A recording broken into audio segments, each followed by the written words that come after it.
Testing, testing. Oh, thank you. Then Greg gives the screen. Yes, we got several people online. I know. I will definitely make sure they know that. Okay, so I think you're all set. All set, That's huh? working. And we're sharing that. Yeah, and turn your microphone on. Otherwise, when you walk away. I don't think we're sharing the presentation. Actually. Oh, no, I didn't do that. Sorry. No trouble. Well, we'll fix that. Can you hear me? Let's see. You have to end the slideshow to do that. Oh no, sorry. No, Shrink it down. I got it though. Get to it. So here. Yeah, I just share. I was share screen. Hi, Mom. I can see you. Oh, bye, Mom. Screen share. Yeah. Okay. Okay, hopefully that does it. That's good. And then you go back to. Yep. I get it. Yeah, actually. It's just right here. And then we'll just maximize that. Well, you don't even need to use this. But if we could. No, this is already, look. I know. It's already up there. I know, but if we maximize this, I can actually see the slide. Okay. Yeah. Thanks. So cool. Would you mind letting people in? Oh, sure. On the computer right there? Oh, okay. Yep. Okay, well, very good. Thank you all for coming. We have a much bigger attendance online, so I thought more people would be here. But anyway, so December North Houston Space Society meeting, and we have brownies in the room, so all of y'all that are online know that we're really enjoying them. So next time you should be here.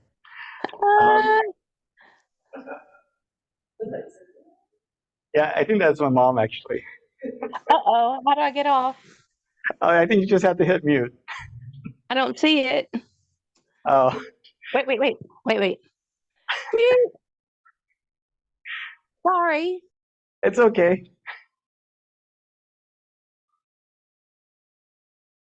Okay, so anyway, I had a few opening remarks that I make, and then we'll go over the recent space news, and then we'll have Holly and Jesse talk about how they managed the airspace, and so we're looking forward to that. Did you turn your microphone on?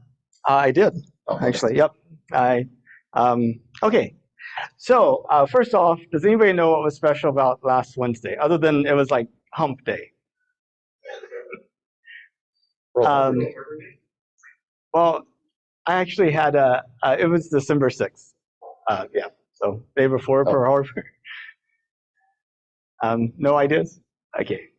Well, how about if I told you it was 25 years ago, it was anniversary of something, 25th anniversary. The space station. Yes, exactly. So on December 6th, 1998, the Zarya module over here, which was constructed by the Russians, paid for by the Americans, so there's that. And then the Unity module were attached in orbit, and that marked the beginning of the space station.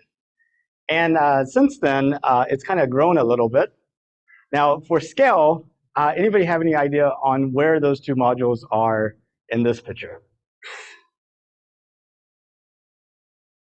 Well, they're in the middle somewhere. Right there. Middle bottom. Yeah, so these two modules are right there. So that kind of gives you an idea on how much it's grown, quite a bit over the course of, it took about a decade and a half to construct it. And we're still making improvements to it. And currently it has 7 astronauts up there. This is Expedition 70, who was on hand on Wednesday to kind of talk about their experience on station and you know, kind of the benefits it has and everything there. And the space station is a collaboration of 15 countries, including the US, Russia, and I should point out that regardless of what happened in Europe, we are able to work together on a daily basis to keep the station up and running. And Japan, Canada, and then a lot of other European countries. And lots of work happens on the space station. One of the most interesting things is kind of seeing the effect of weightlessness on the human body and figuring out how to mitigate that. Growing plant has been attempted and successful. Grew some peppers up there. And then, of course, the space station is used as a platform to reach out to people, here on Earth. And how many of you all seen a fire in weightlessness? Okay. Well, now all of y'all will be able to raise your hands. Here is a fire in weightlessness. It's kind of it kind of goes out as a sphere instead of like your normal flame. So that's interesting. But the space station is actually controlled by people working in several mission control centers around the world. The one that's kind of in charge of coordinating among all of them is right here in Houston, Texas, the Christopher Kraft Mission Control Center down there at JSC. And anybody know the significance of the flag on top of the building? Yes. The flag is up. That's right. And how long has the flag been up? Every day. Since? No. Yes, that is right. Is that right? 2001? 2000? Anyway. I think you've got some inside information. I do. Yeah. I do. It's been like told me when I'm sleeping at night. Let's see. Okay, so the Mission Control Center, the big room that everybody's familiar with is this flight control, the main mission control room. This is what makes it to television. You may be wondering what's happening here, and I like to use driving as an analogy for flight controlling. And you could imagine having a very complicated vehicle where you have some people figuring out the directions and where to go, other people turning the steering wheel, some people moving the gas, and other people controlling the stereo and what have you. So we have a whole bunch of different roles in here, and I'm not going to go over all of them, but just to give you an idea, over here is Topo, and Topo is responsible for keeping track of all the different objects in space and making sure that we miss them and they miss us. So they're responsible for making sure we don't meet things we don't want to. And then ADCO right next to them is the one that actually takes the information and also other things and actually controls the orientation of the space station and facilitating reboost and things like that. And next to that is like Spartan, who's responsible for solar arrays, which in addition to providing power, you also have to move them out of the way whenever you're actually doing things with thrusters and EVAs and other things like that. And also takes care of radiators and thermal. And that's the group that I work with. It's the Spartan group. And then Ethos, which takes care of the astronaut's environment, so the carbon dioxide level, oxygen level, the temperature, wastewater and water purification and all that stuff. And then of course you have like the flight director back here that's overseeing everybody in the room. And they're all in headsets talking to each other and on various different loops. But behind these people are literally dozens and dozens of other people in back rooms that they're talking to that are also supporting these operations.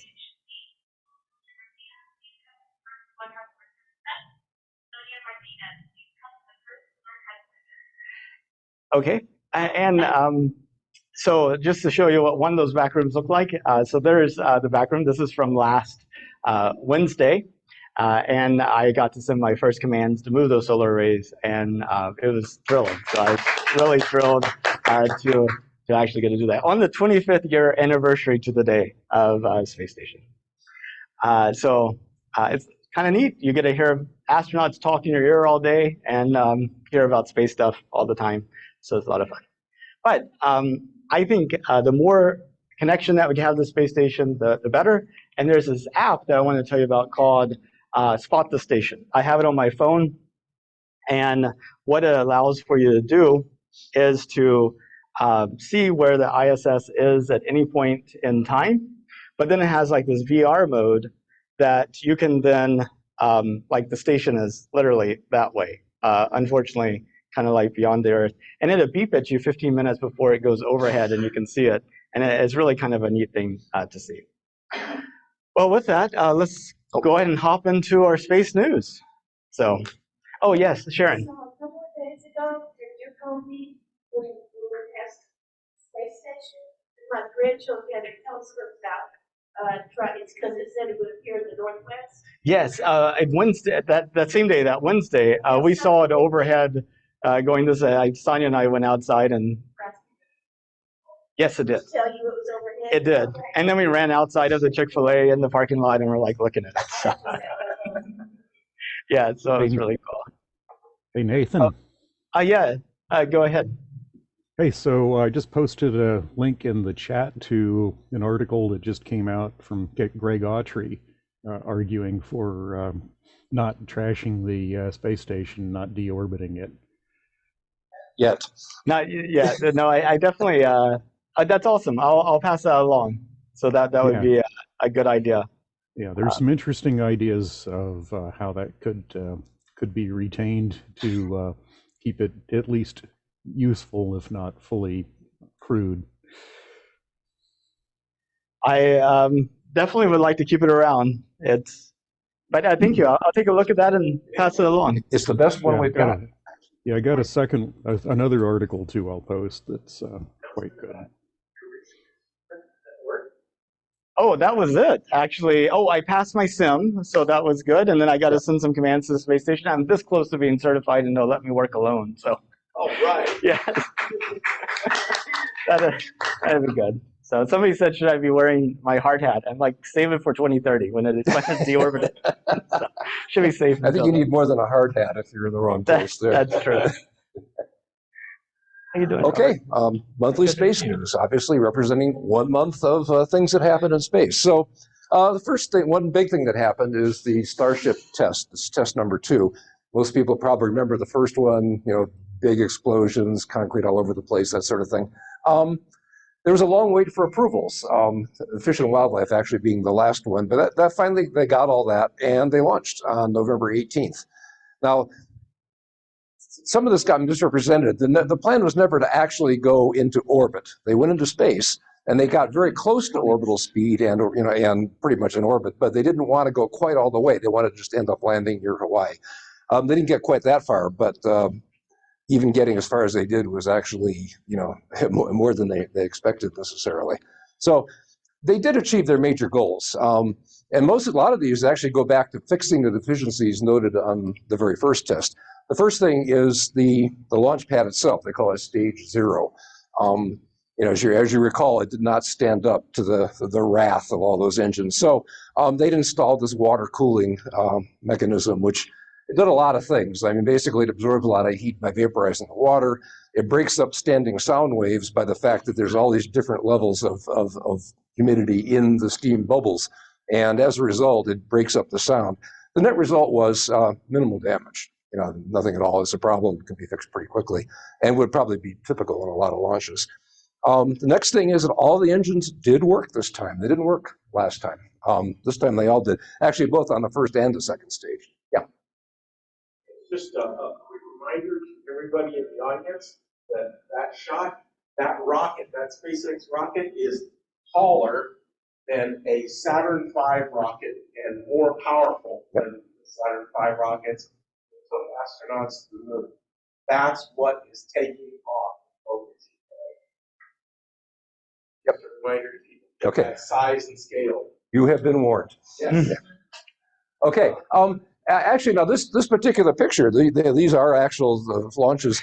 If you've watched any of this on their, they used to only, they showed it. They show it now on Twitter or X, but they show you a lot of information on these displays. Like this display down here is telling you what engines are firing in the booster. Yeah. I have an interesting question, just a short question. Wasn't this design on the engines that the Russians were using back when they were trying to go to the moon, and it didn't work? Not that I know of. The pattern, yeah. The pattern. N1. Oh, you're talking about the Multitude of having a lot of it. They even had more engines than that thing, whatever that It was. was that pattern of engines with the same style that failed, and they gave up. They gave it up, yeah. Well, yeah, they had 30 engines on the first stage, and they did not have real good computer control back in those days. And it caused problems when some of the engines started to back surge and chug. It caused another engine way on the other side to start going crazy, and then everything just went. I thought it was very interesting history. That's right. It is. Yeah, there's much tighter control on all these things now. Well, and they made a lot of improvements. I mean, for instance, in the previous generation, it was all hydraulic controls, and there was a common failure mode that if you lost your hydraulics, you pretty much lost all your gimbal and your ability to move the engines around. So a lot of things got fixed up between version 1 and version 2. I didn't mean to slow you down, but I thought. Oh no, this is a lot of interesting stuff that that happened here. There isn't time to go over all of it, but there's an amazing amount of stuff that they do. They always say like 1,000 changes or whatever, in each one, all small incremental changes. I mean, even the engines got upgraded to slightly better versions than what they had before. They put in better separation between the engines so that if one of them caught on fire or blew up or something, it wouldn't necessarily stop the rest of them, because realistically they could lose 1 or even 2 engines and still make it to orbit. Once they're really cranking up, and they can have. Well, anyway, they can do that. So anyway, this is kind of what it looks like. And, they show you the altitude and so on, rounded off, obviously. It's obviously more than 0 at this point. Okay, continue on to the major goals. A big thing was they changed the way they're separating the stages. You remember the first time what they were planning on doing was essentially just rotating everything and letting things spin apart. They never actually quite got to that the last time around, because the stages didn't even reach. They weren't at the point where it's time to separate.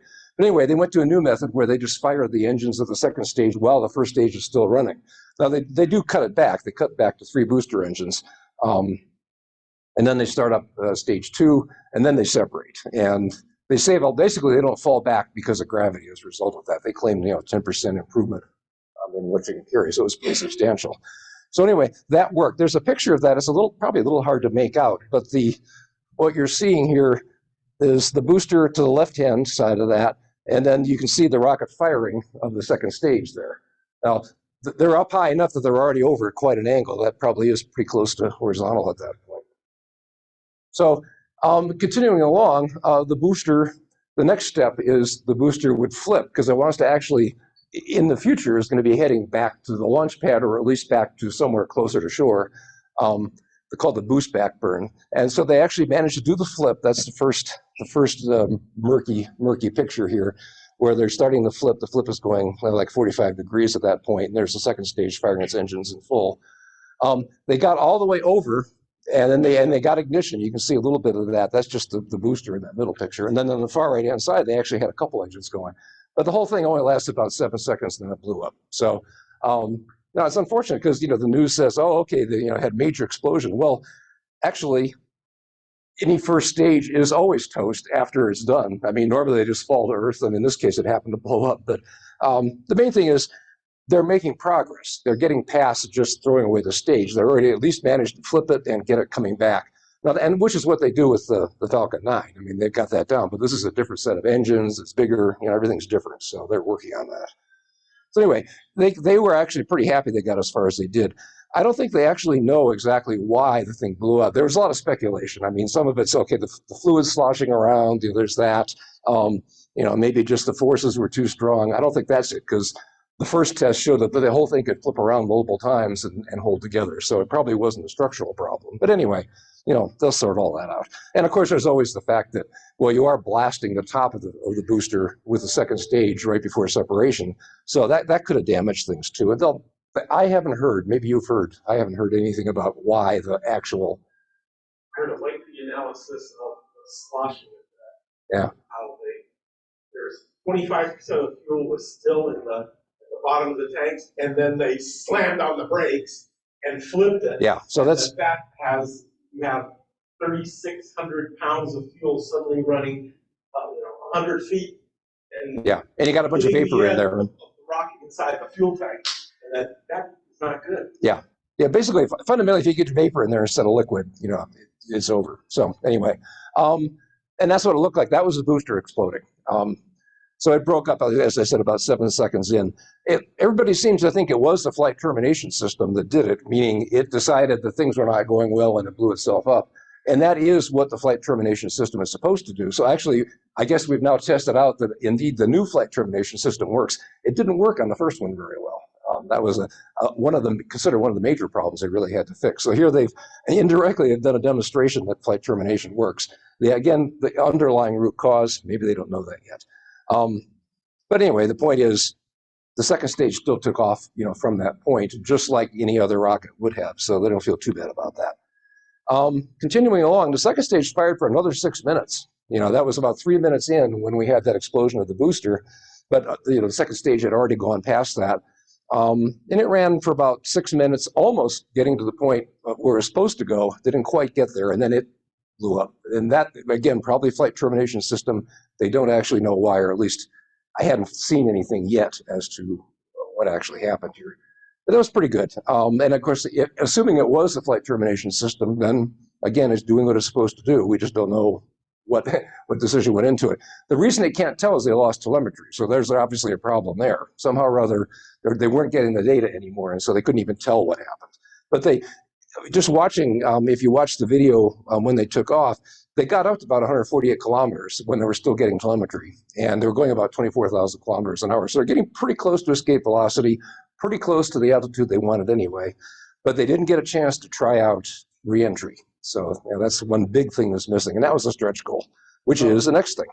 Reentry in one piece. It did reentry in many. Oh yeah, okay, you're right. It always reenters. Yeah, you're right. Okay, you're going to get all technical here. Yeah, how many atoms were involved? Okay, it's the distance between them, I guess, is what matters.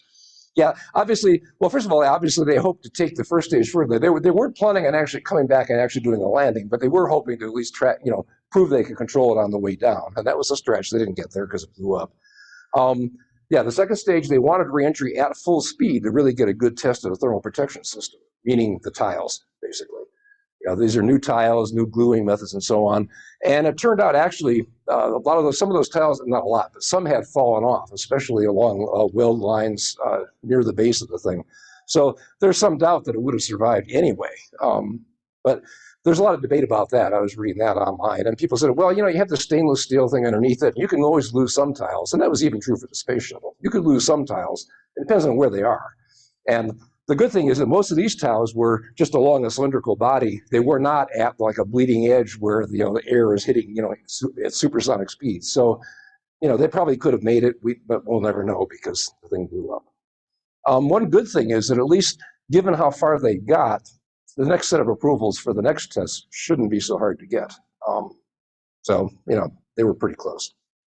Okay, next topic, a competitor to SpaceX, which is Amazon with their Project Kuiper. Now, they're not a competitor in a launch. That's Blue Origin, which is, although it's owned by Jeff Bezos, is a completely separate company. But Project Kuiper does compete with the Starlink satellite communications business that SpaceX has. And as a reminder, SpaceX wanted to build that business because it's a much bigger business than the launch business. So they needed something. If they're going to pay to go to Mars, they needed cash. And so one way to do that is to build a much bigger business than the launch business. So, and actually Starlink, it was probably like a $10 billion kind of project too, over a period of years. Kuiper was going to be that. That's announced. You would expect them to have higher costs, partially just because of inflation and partially because the rockets they were using aren't going to be as efficient. So a couple of reasons why they probably would actually have higher costs. Anyway, Project Kuiper, it is satellite-based internet service like Starlink.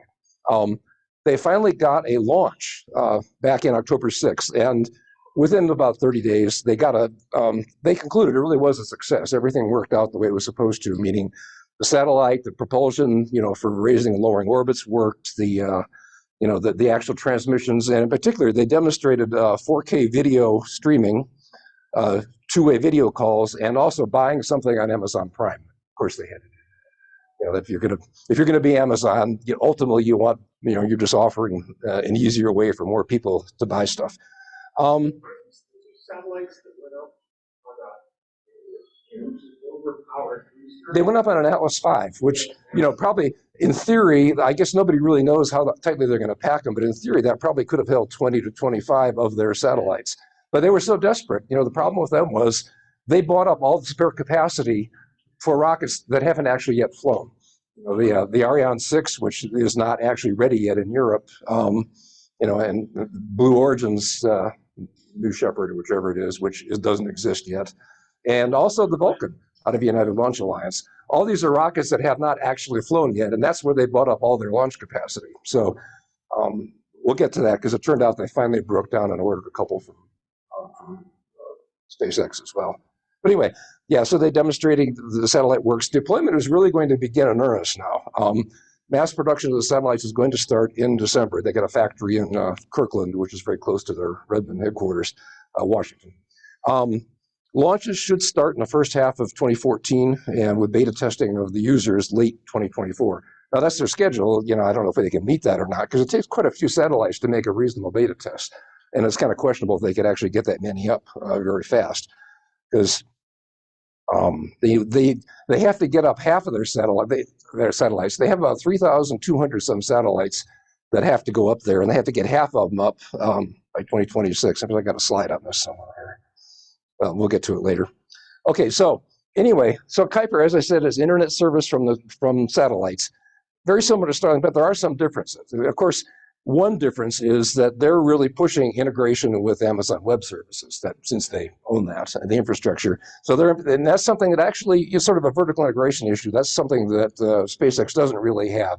They're working independently with other companies like Google and others for some of that internet infrastructure tie-in.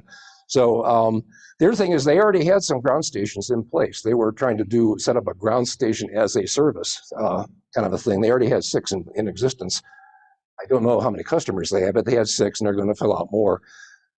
They use the words ground station, and to most people that just means communication between a satellite and the ground. It's the equipment to do that, something beyond what a user would do. And 12 is not enough. I mean, maybe you could cover the US with that. Starlink has at least 20 at this point, but starting off they would have had fewer, and so maybe that's okay. But there's the whole rest of the world, and with their architecture that I'll talk about in a minute, they really can't talk or do anything over the internet, without having ground stations nearby. Ground station, in the case of Starlink, it covers a footprint of roughly a circle, say 700 miles, something in that range. And you imagine, okay, 12 of those, you could place them around the country, and you'll probably cover most of at least the continental U.S., probably not Hawaii and Alaska, but at least you could get that. But anyway, minor differences. They have slightly higher orbits, but they're still pretty much in low Earth orbit, not that different. We talked about Hall effect thrusters last time for some deep space stuff, but all the satellites pretty much use them. They're using Krypton in theirs, and that's like the previous generation for Starlink, because Starlink moved on to Argon, which will cost 1% of what Krypton costs. And so it is, and yet when Starlink people did this, they ended up like doubling the thrust, and they ended up doing a more powerful engine somehow or other. So somehow or other they advanced the technology, because yeah, that was an issue. You think the lower mass would hurt, but apparently it didn't hurt that much. But there may be a bigger difference from Starlink, at least initially, and that's apparently they don't have any links between the satellites. Now, actually, Starlink didn't either in the beginning. They always said they would, but they couldn't get it together in time, so they didn't do that. They've launched quite a few satellites without them. And maybe Amazon is just doing the same thing. You can't tell from their public announcements. They have all kinds of nice drawings of what's going to happen with their system. None of them show any links between their satellites, and it turns out that actually has a big impact. So maybe they'll do it later, just like the Starlink people did. In the case of Starlink, they say they have about 8,000 links right now, which means laser-based communications between 2 satellites. You'd have to have at least 2. You'd probably want to always go in the same orbital plane, like think of a big circle full of multiple satellites. You'd always want to shoot out to the one ahead of you and the one behind you. So you'd need at least 2 per satellite. You probably want another 2 for going to the side. So you probably have 4 per satellite. I don't actually know what they're doing, but that would say maybe 2,000 satellites already have this in the Starlink case out of the 5,000. So they're, it's a significant proportion, but it's not complete. Now, one thing Amazon did say is they are going to have some laser links to U.S. military satellites, and that's because there's this program we talked about a couple of months ago, the Space Development Agency, which is part of the military. They're setting up constellations of satellites with laser-based communications, and they're going to have a standard for that. And I guess Amazon has said they will participate in that. So they're not afraid of doing it. And I think in their early FCC filings, they mentioned it in passing, but apparently it's not obvious that they're doing it right away. Anyway, why is this important? And really, this is what this picture is all about here. Here's the standard case that everybody expects to be using, or that Amazon wants to use. Left-hand side here, you got a user. Now, maybe maybe it's somebody in their house, maybe it's a business. Or it could be a cell tower for a phone company that's just isolated and not connected to the internet in any way, out in some remote area. And that actually would be, they're making a point on their website of advertising that particular case.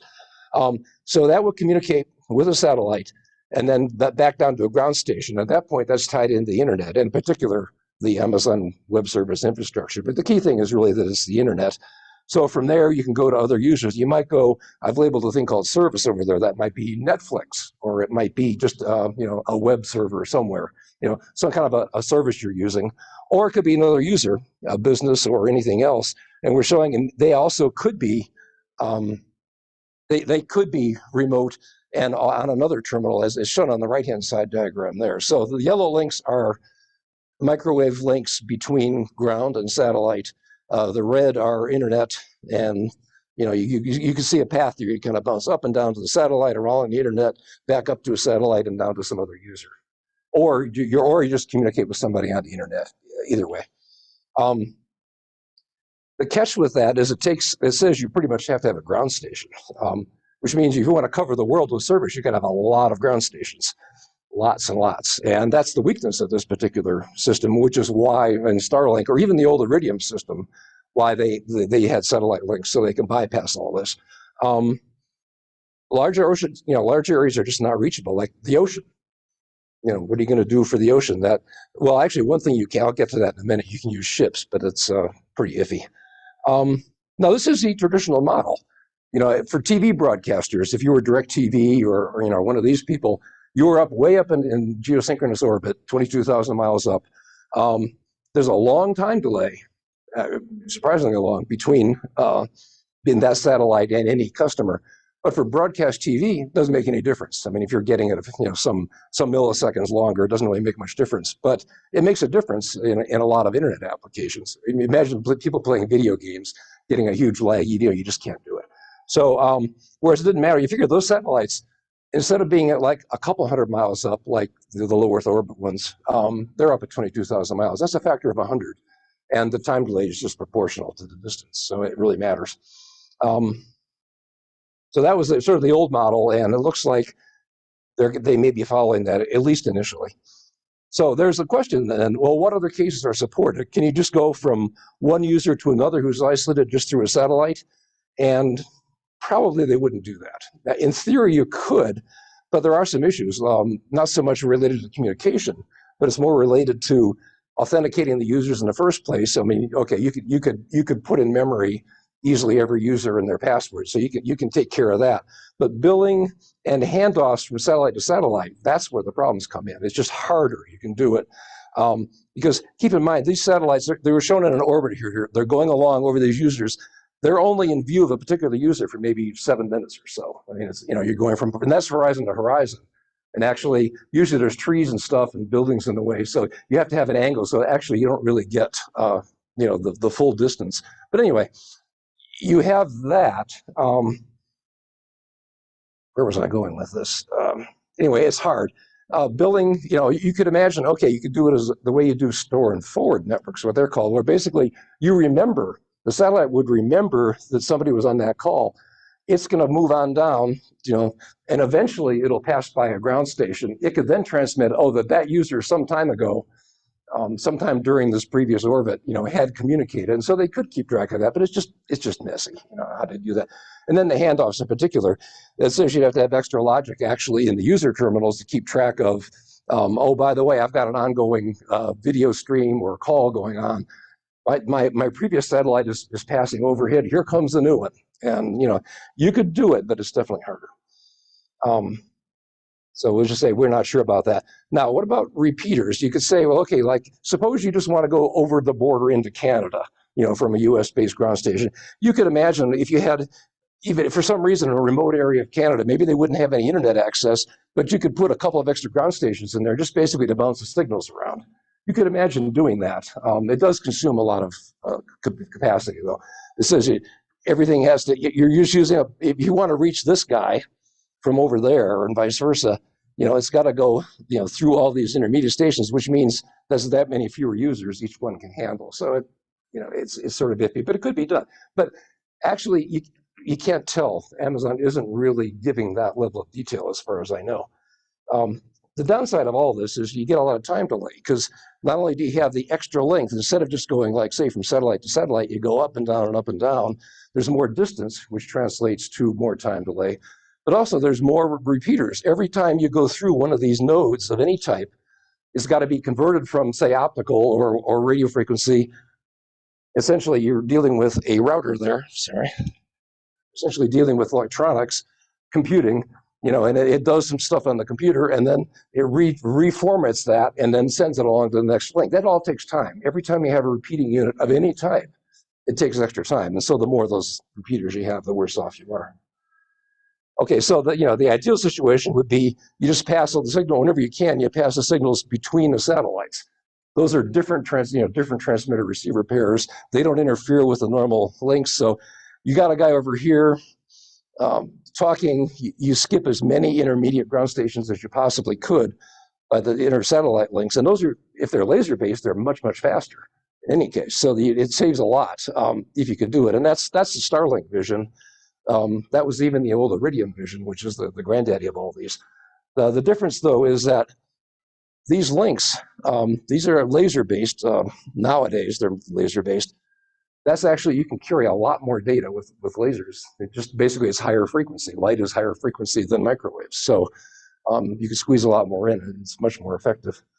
And another factor is that the speed of light in space is a lot higher than the speed of light in, say, optical fiber, which is what's on the ground there. So you actually want to bypass the ground infrastructure as much as you can.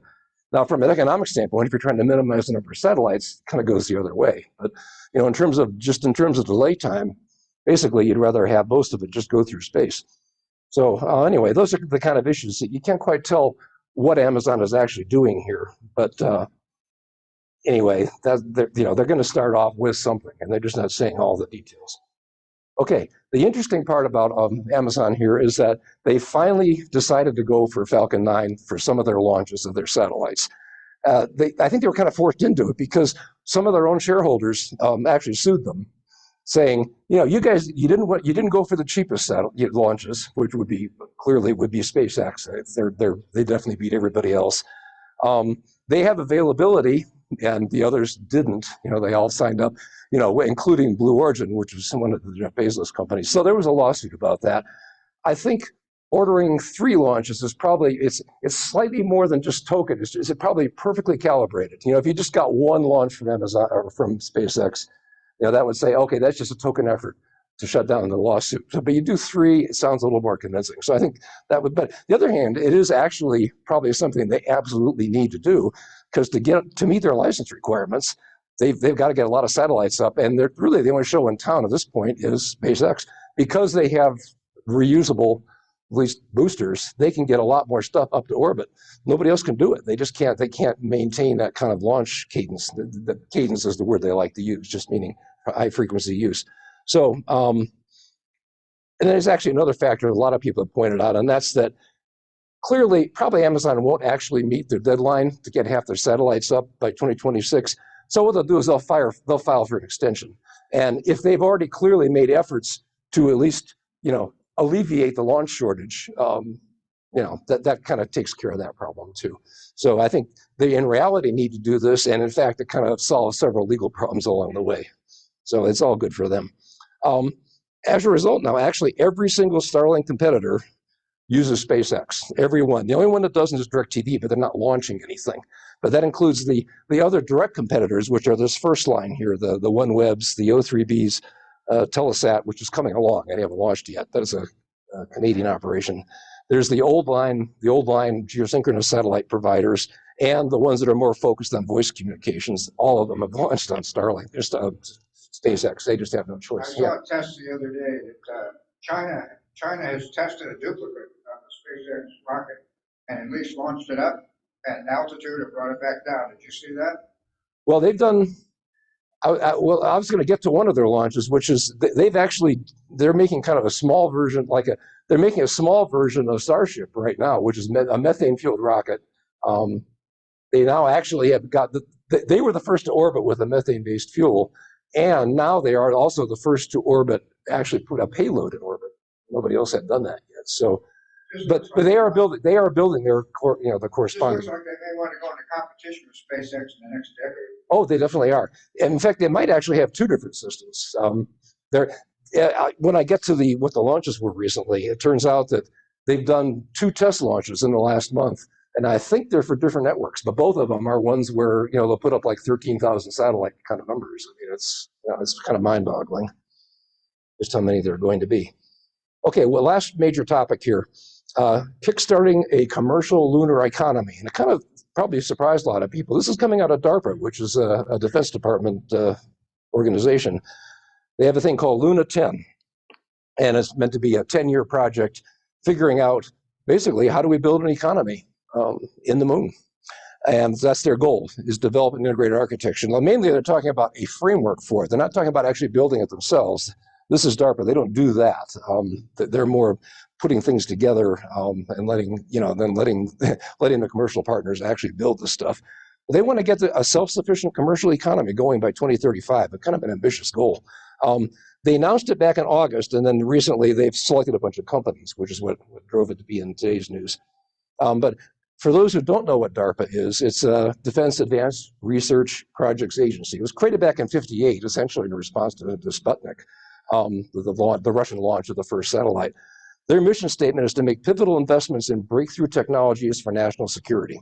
And it's interesting. I'll get to why are they involved in the last slide on this. But their focus is on major transformational changes. They don't fiddle around with little incremental stuff. They essentially do R&D funding and program management. They only have 220 people, but yet they've really played, and that's an increase. They used to only have like a couple hundred. But all the way going back to '58, they have played a major role in an awful lot of major technology advances.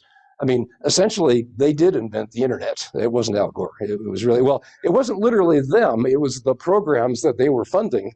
They were working with Vincent Cerf and those kind of people in between the academics and the industry. They made up all the protocols for the internet. They implemented it in the case of ARPANET, but like TCP/IP, which is a standard protocol set for networks, they invented all that. GPS, it really, is pretty much them. They do things like sponsoring contests, and they've done that for autonomous vehicles, robotics, computer operating systems. The multitasking operating system, Multics, it kind of set the tone for almost everything that came after that. The drones, even messenger RNA vaccine, they funded Moderna when they were coming up with this stuff. So they have a good track record, is what I'm saying. And so it's kind of interesting that they're coming into this. So they have an initial study. The first is just 7 months, and they're funding. It turns out 14 companies. They didn't specify the number, but they've done 14, up to a maximum of $1 million each on this phase. Obviously, they'll be rolling over, but they're trying to just get started here. And the results will be presented in April, actually, at a NASA conference on Surface Innovation Consortium, and with their final report in 2024. They picked 14 companies. Now, the work areas that they're working in are communications, navigation. You can kind of expect it, but it says they're trying to think, what are all the things that have to come together and work with each other? And that's really the key, is that what they saw was an awful lot of efforts going on where, this company is doing 3D printing with lunar regolith, and this company's doing that. They're trying to visualize how it's all going to fit together in an actual economy.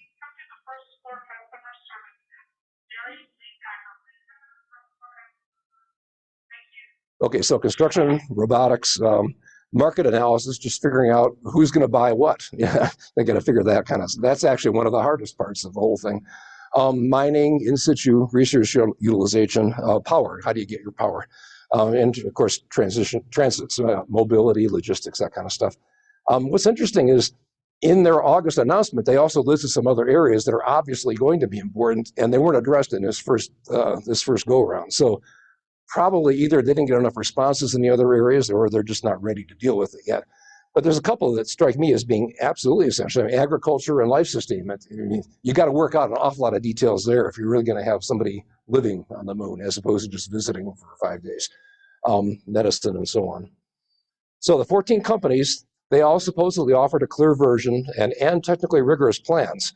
And these are the companies, and a lot of them we've heard of, the Blue Origins and the SpaceX's, and then there's some smaller ones in there as well. They didn't actually mention in their press release what each company is doing.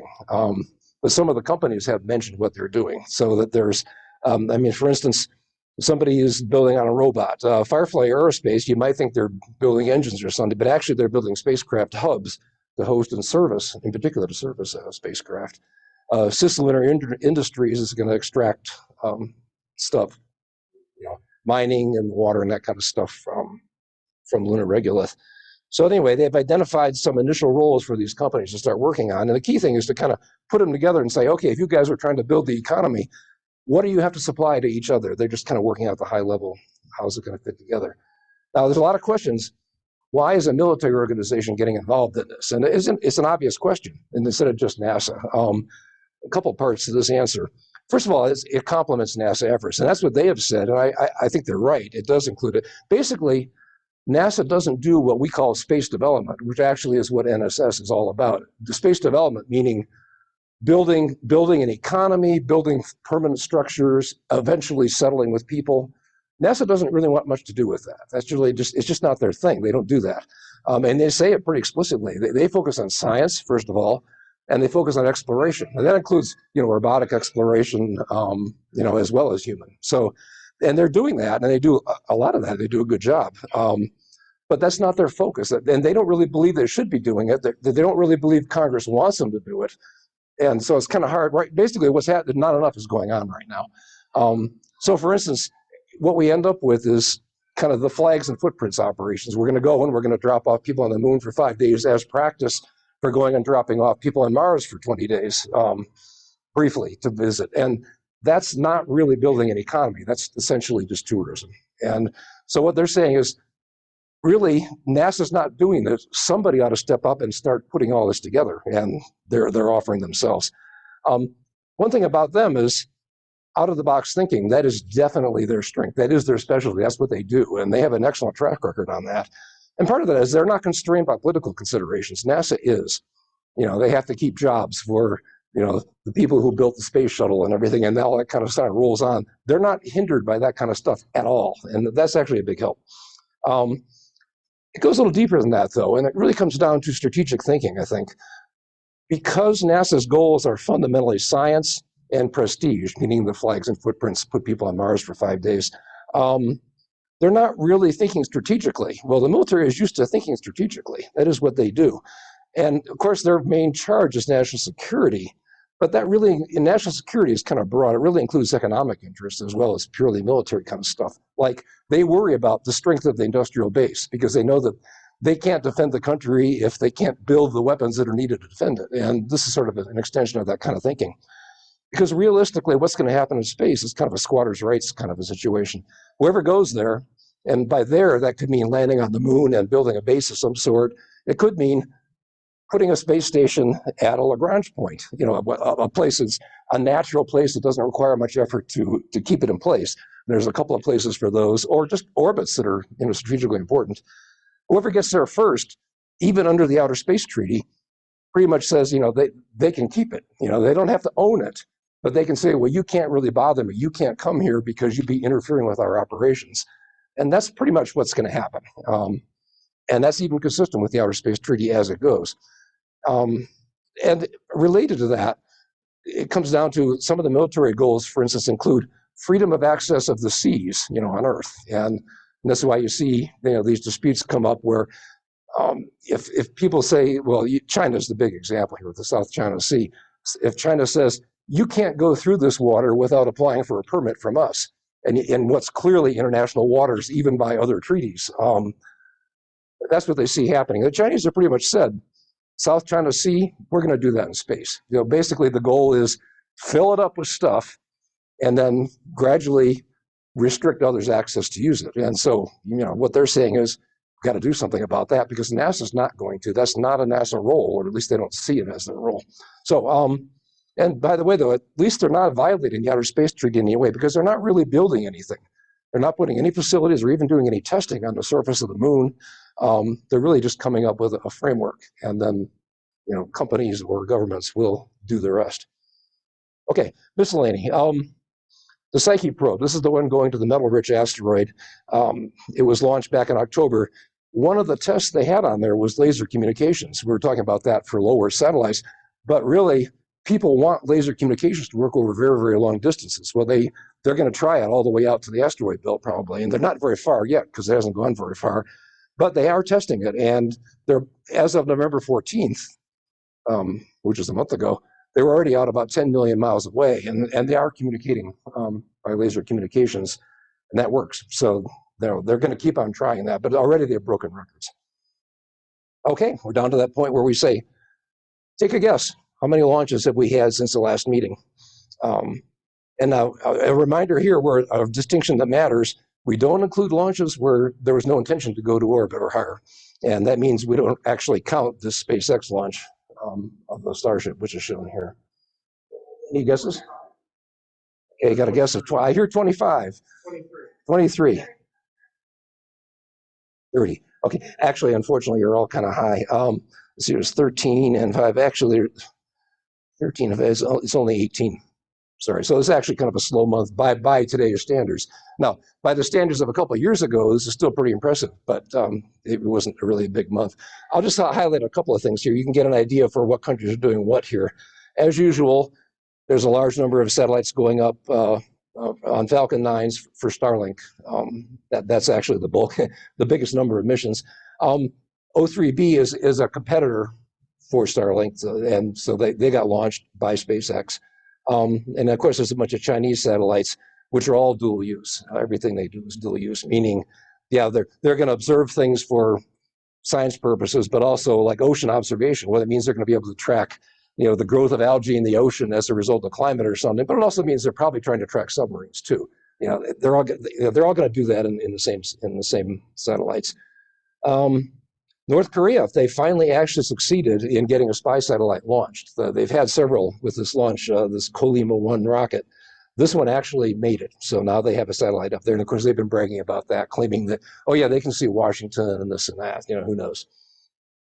They got it up there. There's no doubt that it went up there. The only question is how well it works. We don't know. We talked about all these satellite networks. SatNet is one of the ones out of China, and they had a test satellite just launched for that. The South Korean military, probably in response to the fact that the North Koreans launched something, they launched one, but using, it's actually on a US launch. Okay, and here's the other sea-launched internet satellite demo. So, the Chinese are definitely very experimental. They'll try everything. They do have a long history of having a lot of solid rocket boosters for military use, and as a result, they are, continuing to use a lot of that, and they're doing that from ships and everything. And if you're going out on a ship, you probably want solid rockets. So, you want.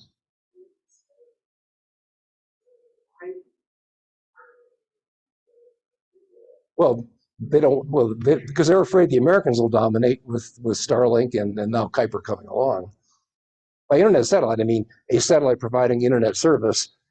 Why do they have their own GPS system? And why do the Russians have their own GPS system? The same reason. They don't want something that could be, stopped, by an enemy.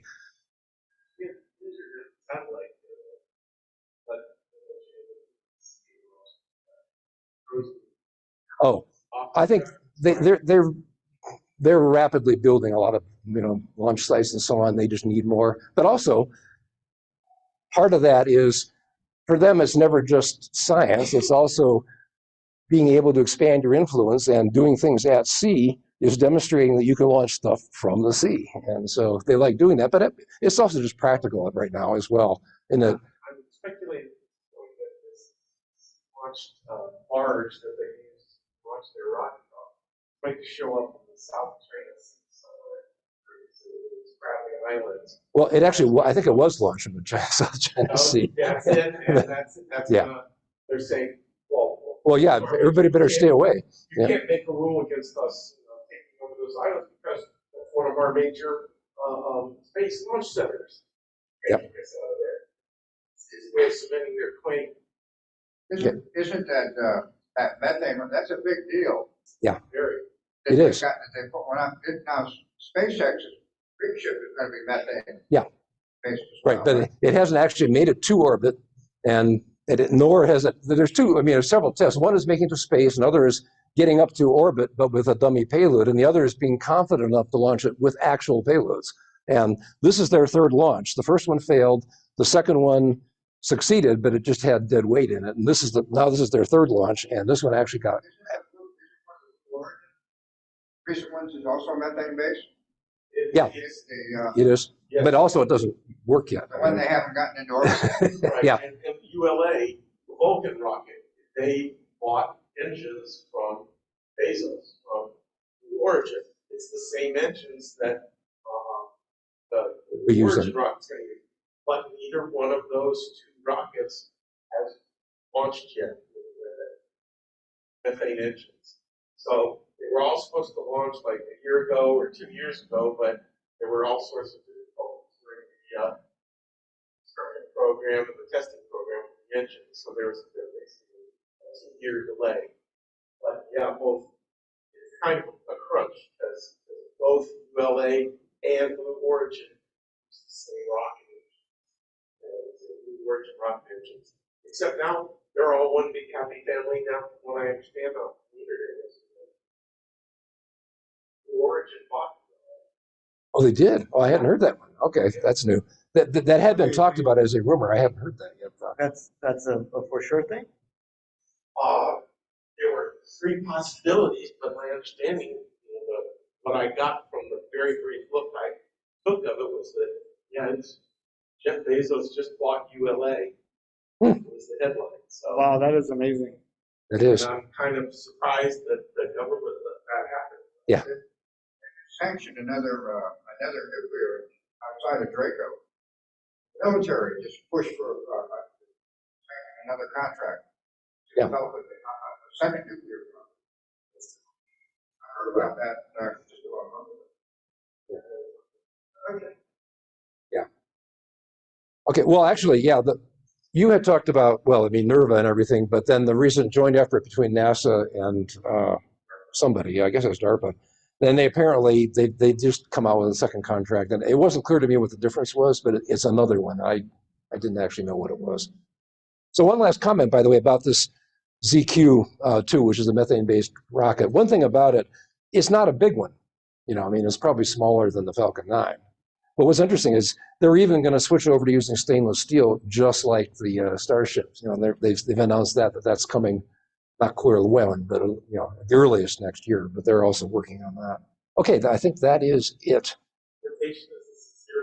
That's right. Yeah, it's proven. SpaceX has definitely proven at this point that stainless steel works. So, okay, I think it's time to get on to the main course here. So let me get this set up for you.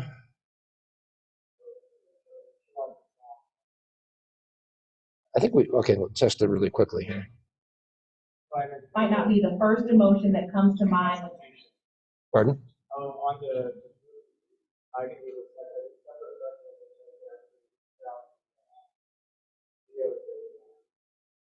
Well, the video and I mean, they're both. I always thought. Oh no, like your computer audio. I think there's a if you can click there real quick.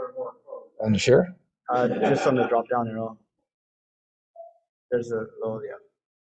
And I think maybe advanced sharing options.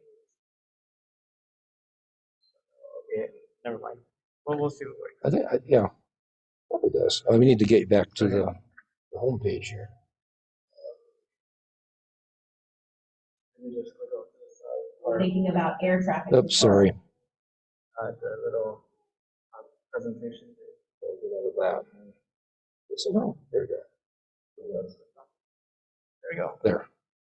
Okay, and then we go back to sharing again. And we're up. Okay. So,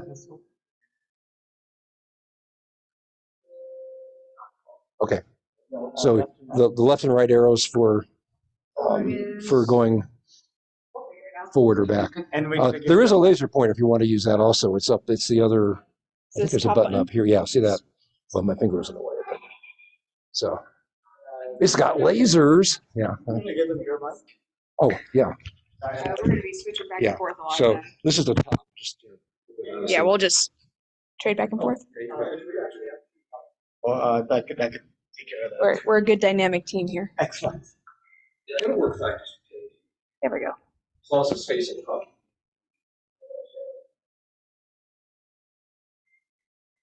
Hi, everybody. So I know we have one student pilot in the room. Is anybody else a pilot? No? Okay. All right, we'll try not to bore you then. So the legalese, we're air traffic controllers. We're here as private citizens. We're not representing anybody. We're here just to make everything safer and try to spread some knowledge that we're allowed to share. As you can imagine, there's a lot that's confidential that we're not allowed to share, but we got as much as we could. Wow, that picture is very dark. I apologize. That left picture is me on my first flight in 2006, me flying the airplane.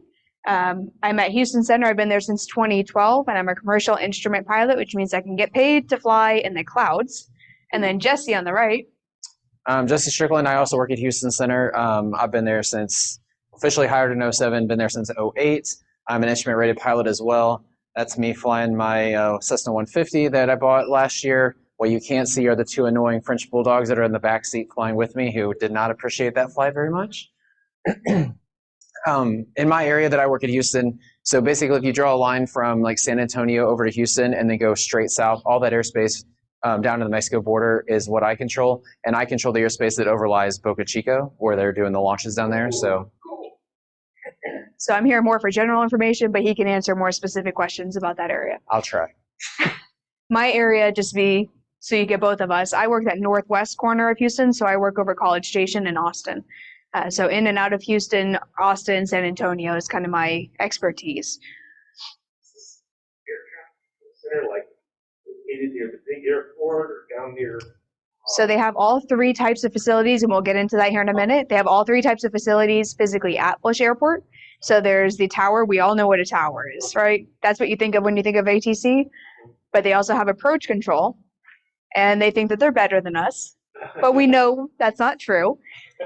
And we have the center, or Air Route Traffic Control Center, or there's 15 different names that they call it, but we call ourselves a center.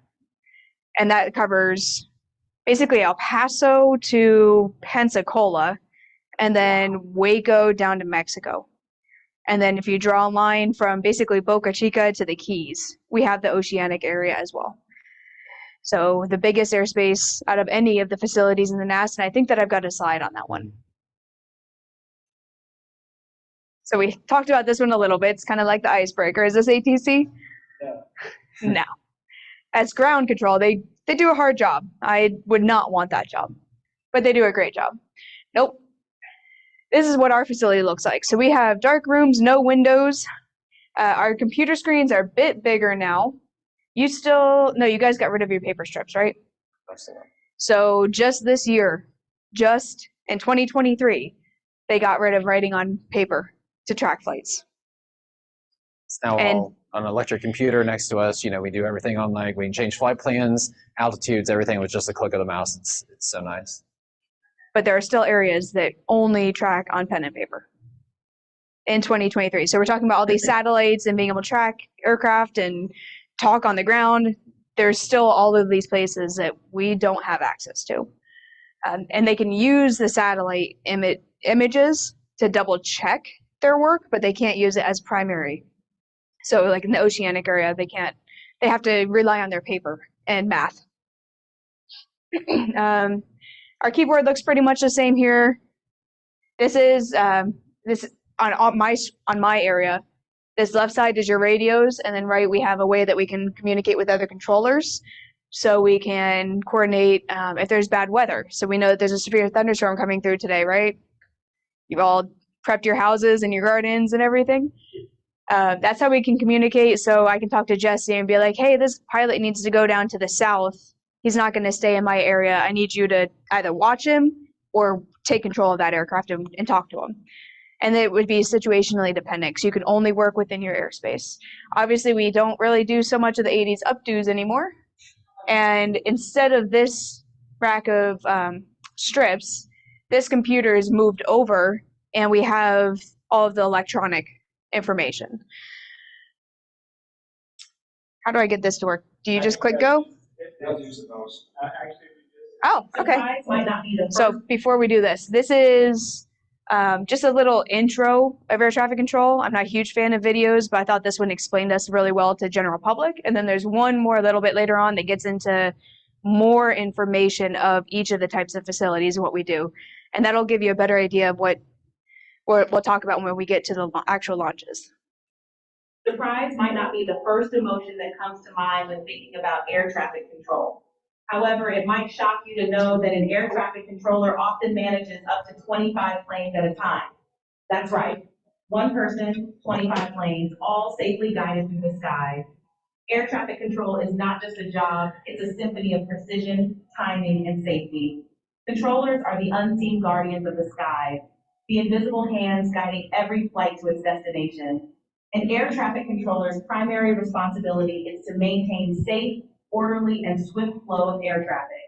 They do this from the moment an aircraft pushes back from its gate until it lands at its destination. Every takeoff, every landing, every flight path is meticulously managed by these skilled professionals. Controllers use radar, computers, and visual references to monitor each aircraft's position. They issue instructions for course, speed, and altitude adjustments to ensure safe distances between planes. Controllers must also stay aware of weather conditions, runway status, and other critical factors that can affect the flight safety.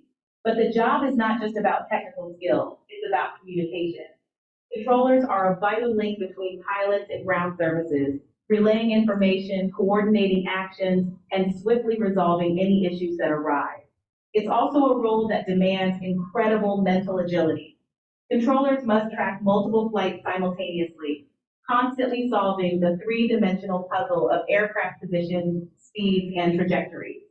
This mental juggling act is performed under the constant pressure of knowing that lives are at stake. Yet, despite the stress and responsibility, it's a job that offers immense satisfaction. Every day, controllers help thousands of passengers reach their destinations safely. They enable the flow of goods around the world, support emergency services, and even assist in military operations. In summary, air traffic controllers are the invisible maestros of the skies, conducting a complex ballet of aircraft in a constant dance of takeoffs, landings, and flight paths. They balance technical skill with communication and mental agility with a steady nerve. Their work ensures the safety of every flight, the efficiency of global logistics, and the swift response of emergency services. So the next time you fly, spare a thought for the unseen professionals guiding your journey. For without them, the dance of the skies would be a very different performance. So she mentioned up to 20 aircraft at a time. That's a normal day. Not a busy day, not a weather day. That is a normal, everyday occurrence. Yeah, with the weather that's coming through this afternoon in particular, there will be controllers who are working 30 plus airplanes at a time just because they're all deviating into one specific area. So it can get hectic at times. Any questions so far? No? You must enter by your 31st birthday, I think is still a requirement. You have to be 31 years old. And it's not, the mental agility is definitely a factor, but the other factor is our pension. We have 25 years of service, we can retire, and it's forced retirement at 56. Yeah, so if you just simple math. I started when I was 22, and to think like I was controlling part of the nation's air traffic when I was 22, I was like, wow, this is quite a responsibility. But at the end of the day, it was just, years of training. And so you just go into your job, so. I was just 22 when I started. You have to be hired by the time you turn 31. I just happened to be 22 when I was hired. Yeah.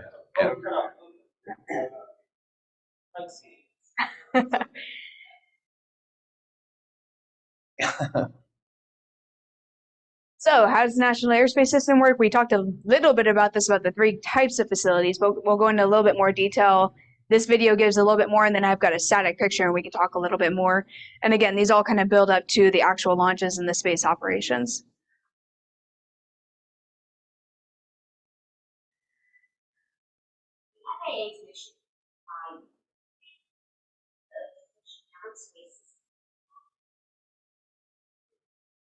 The FAA controls thousands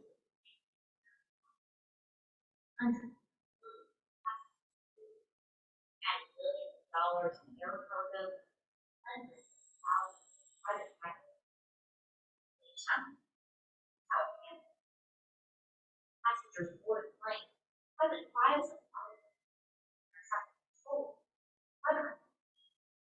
plane on taxis from traffic planes all over the air.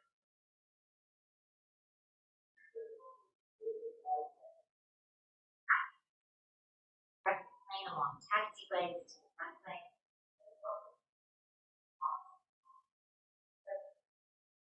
Local controller will safely guide the plane to that course just beyond the airport.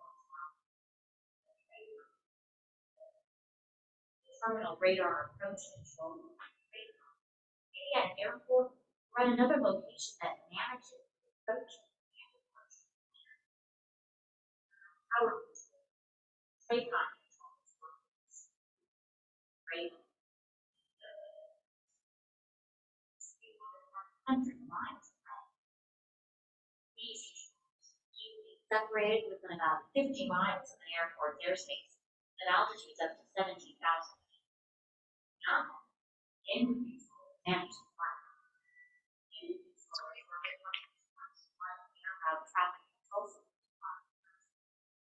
Henry Center is responsible for the following areas of airspace. Even though the sky seems not, controllers find and mind only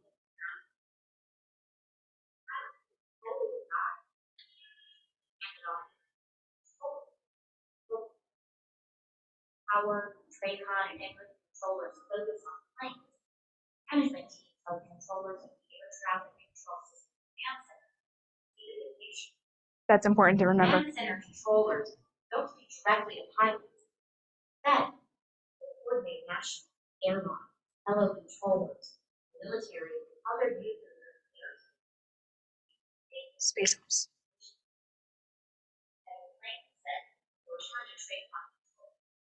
Steered into line with other aircraft approaching the airport through the tracks. Local power controller takes over for the land. Ground controller rides with the land. That's just a few.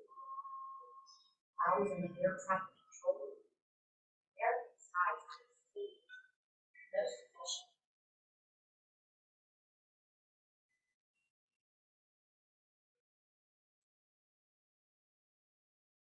So that video is a little bit old. You saw 2011. It's 2023. We're down to about 13,000 controllers now. So we've all heard the news. We are a little bit short-staffed and overworked, but that's still, all of that still applies. So that command center that we talked about, they're the ones that do the majority of the space organization and the preparation and the communication and the coordination, all of the things that go on in the background to make a launch possible is mostly done by the command center, who then passes it down to our facility at the center, who then passes it to the controller, who's like, okay.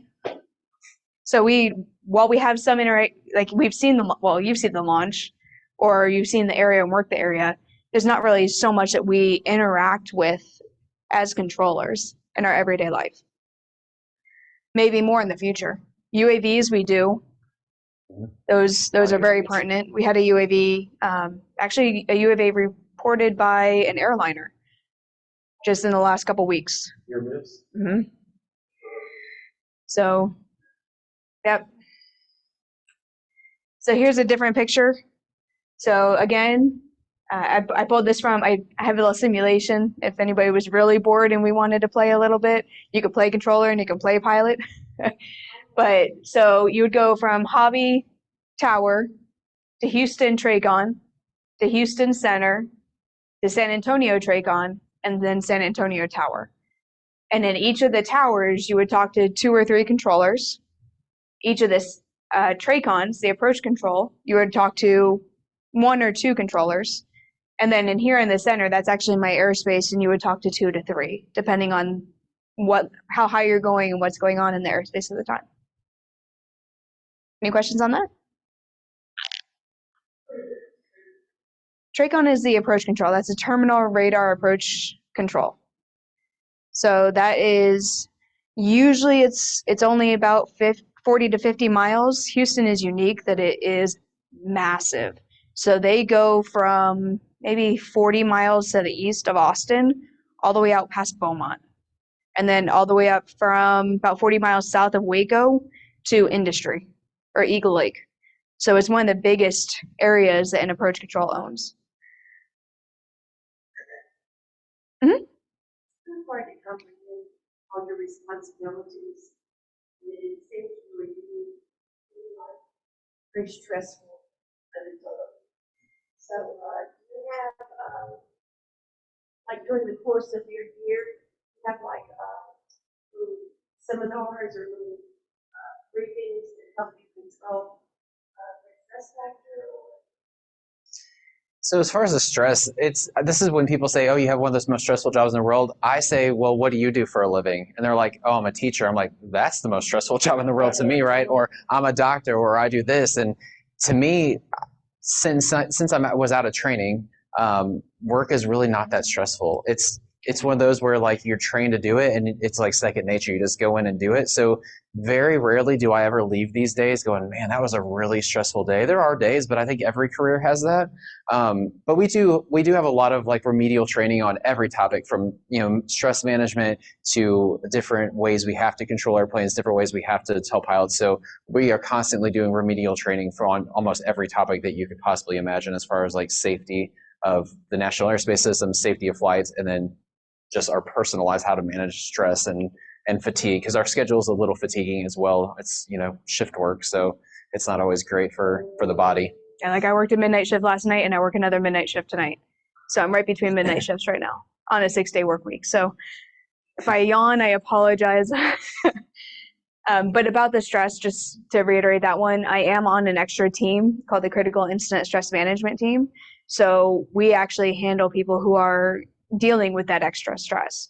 So I am specialized in air traffic control, but I'm also specialized as a peer-to-peer support, not a counselor, not a therapist, but I'm someone that if Jesse felt comfortable and he wanted to call me, he could call me. And then we also, our FAA provides EAP, and you can pick up the phone and call somebody 24/7, 365. So while they don't shove it down your throat, they make the resources available. And if you do the job like he said, you love it or you don't, you know pretty quickly. So I told you I'd show you a static map of the different airspaces. These are only the centers. So this is what Jesse and I work in. We're the biggest, so we basically own the airspace, and then we kind of parcel it out to the approach controls and the towers underneath us. And again, if you draw a line from Mexico to the Keys right here, you're going to get the oceanic airspace, and we own that as well. And those guys are working on pen and paper to track the flights. And they work the helicopters out to the oil rigs and all of those things. So they might actually have a little bit more information. You'll see the AHAs and the DRAs. We'll show those in a little bit and explain all those. But they work that airspace a little bit more than Jesse does. They weren't available today. Oh, there's a better map. So this is all of our airspace. So you can see it goes from Western Florida. This is about Waco and Gray, El Paso, Mexico, and then almost to the Keys.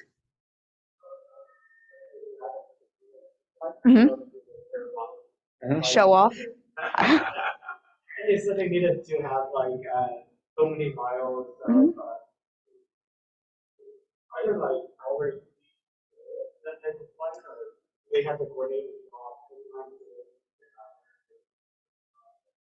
How about I have the Altrav one. You want to talk about that when we get to that Altrav site? Well, I was just going to say, just real quick, so the ZRG flights that come out of Ellington flew in my airspace. They come out, they usually quested from 15,000 feet up to 35,000 feet, and we did have a special track that ran just along the coastline just east of Corpus Christi. We put them in a block, and they would go do their thing, and they'd fly back and forth, and we'd say, hey, let us know a minute before you need to turn around and head to the north. They would tell us, we'd let them turn around, and basically we just keep every airplane away from them to get them out of the way. But yeah, they did have a designated track that they flew on that was pre-coordinated and through letters of agreement and stuff that we had with NASA. So they were always on the same flight plan when they come out. And there's that they fly from. Yeah, I haven't seen a zero-G flight come into my airspace in quite a while, and I know that they did contract it out to another company, and I've actually seen that airplane at Ellington, but I'm not sure exactly where they're flying their tracks at now, because I haven't seen it inside of Houston Center in quite a while. So, But yeah, a long time ago, man, it's been at least probably 5 years or more. They were constantly in my airspace coming out there. I imagine when they're down low, they could crash easily. It wasn't not really high. For us, they're just like any other airplane. They have to file flight plans. They do have different procedures, different rules. We delegate chunks of airspace for them to go out and practice in and stuff that we've sterilized so no other airplanes go in it. But for the most part, as far as controlling them, talking to them, they're just like another flight to us. They'll usually be on an ultra high frequency. So most pilots on the VHF frequencies that we normally use don't hear them talking. But for us, they're just an airplane. And we do deal with all of them, from the drones that fly out for the military to the T-38s that fly out of Ellington, that fly out of Randolph Air Force Base, Kelly Air Force Base, the F-16s out of there. We deal with all of them.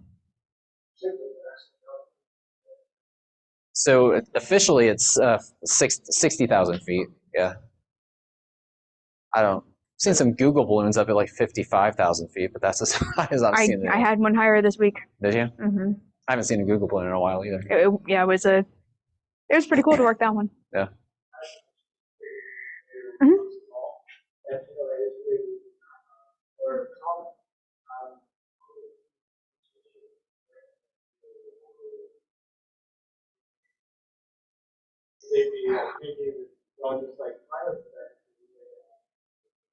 Are you talking more, this is again more your area, but are you talking more like military kind of operations, or are you talking more like he's got a UAV, he wants to go out and fly? So Amazon is dropping off the drone using a drone at your door. Okay. You know, I mean, it's going to be interesting to see how it all plays out. I know the FAA and our union and then all the other stakeholders within the National Airspace System, they all have an organization type thing within the FAA that they're trying to figure it all out, because yeah, like Walmart, Amazon, all those people, they want to do drone deliveries and stuff. Well, how are we going to do that with all these airplanes flying around, especially, you know, lower level getting ready to land at Intercontinental or Hobby or something, and they're flying a drone. Oh, got to get my package in an hour or less. I don't know. It's going to be very interesting to see how it goes. As far as the UASs that fly for the military, like the bigger drones, we work them every single day. They go out there, they fly around. For us, again, on our radar scope, they look just like another airplane. They don't look any different to us. The only difference between those UASs now is their communication is satellite based. So you were talking about the delay in communications. So we have a general rule that if we need to move an airplane to get them out of conflict with someone, and one of them is the drone and another airplane they're in conflict, we move the other airplane, because the drone's communication lags so long that by the time we say it to them, they hear it, they read it back, we hear it. We're like, no, we can't wait that long. We have to turn someone that can hear us immediately and respond immediately. It's unacceptable lag. Yeah.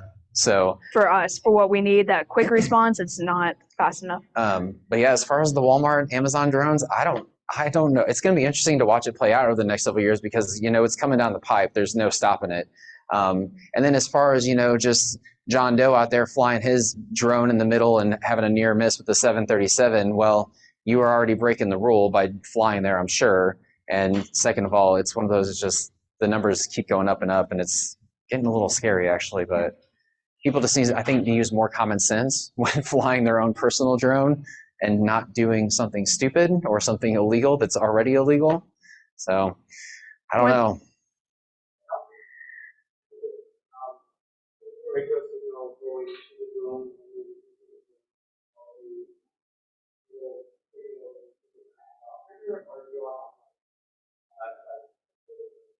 So it's my understanding that it goes out our normal communication path, and then it's sent from there, wherever that goes, wherever that central location is, up to a satellite and then back down to the aircraft.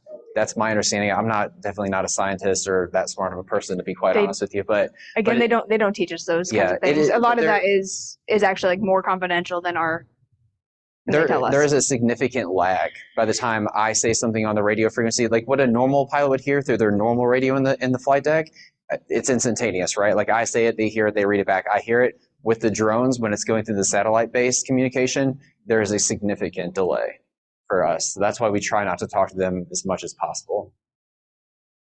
And some of those drones are like customs. Customs drones watching for drug stuff. I'm bringing stuff up. So there would be the added roadblock of trying to get an approved channel to an agency that doesn't like to talk to anybody, like the Drug Enforcement Agency or the border folks, and then contacting the right drone. I can see where that would get very complex. Yeah. Yeah. Huge time. And most of the time, those drones, whatever their mission may be, whatever they're doing out there, they don't want to be moved. Anyways, they don't want us to issue a vector off of their course. They're on station. They're doing something that is important, so they prefer not to be moved. So that's another reason why we just try not to talk to them when we don't have to.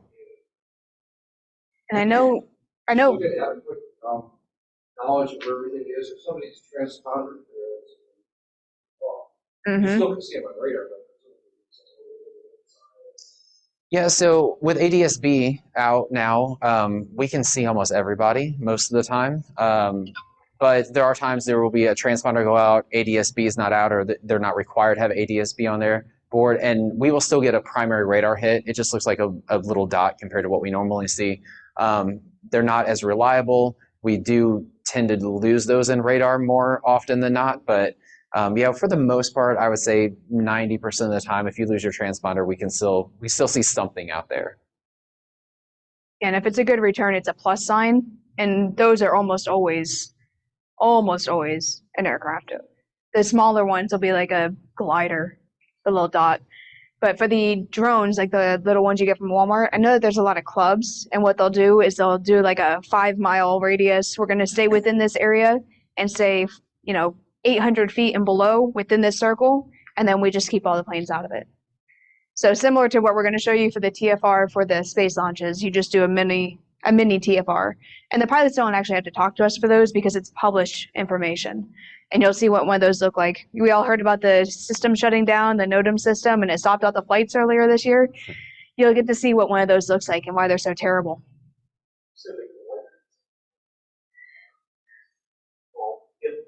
They can be. In the size of it, the speed. If you think about it's World War II technology that's being used for that. So it's literally just paint to paint. So it's sending out a signal and then bouncing back, and it's like, oh, there's a return, kind of like weather radar. It's only catching things that are actually sending a signal back. So if you get a glider you're only getting that tiny little profile, you might not actually get it. Mm-hmm. But we don't get any altitude on it. We can see trucks on the road. Sometimes. I know exactly where the highway is on my map. It's not drawn, but I know where it is. Yep. Oh no. Oh no.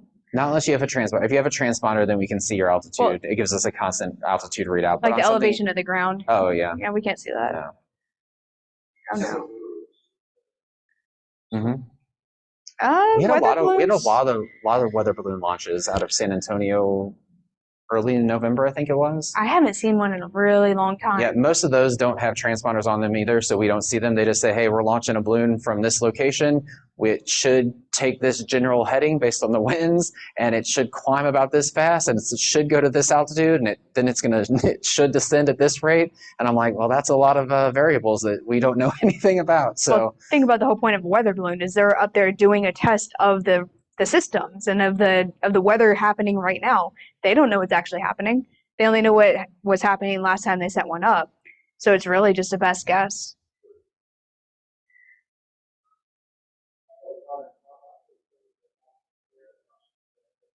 And I even told myself to re-ask those questions. I am sorry. What question was missed so I can repeat that? Do we pick up on all the context of everything else? Okay. I will. We'll try to do I even better. told my I know. Yeah, no, you I told me. said it. I forgot. We both forgot. We'll pass this one around. All right, so just for an idea, this is all of the traffic in and out of Houston Intercontinental Airspace. Every airport in the Houston area. So as you can imagine, Bush is up here, Hobby's out here.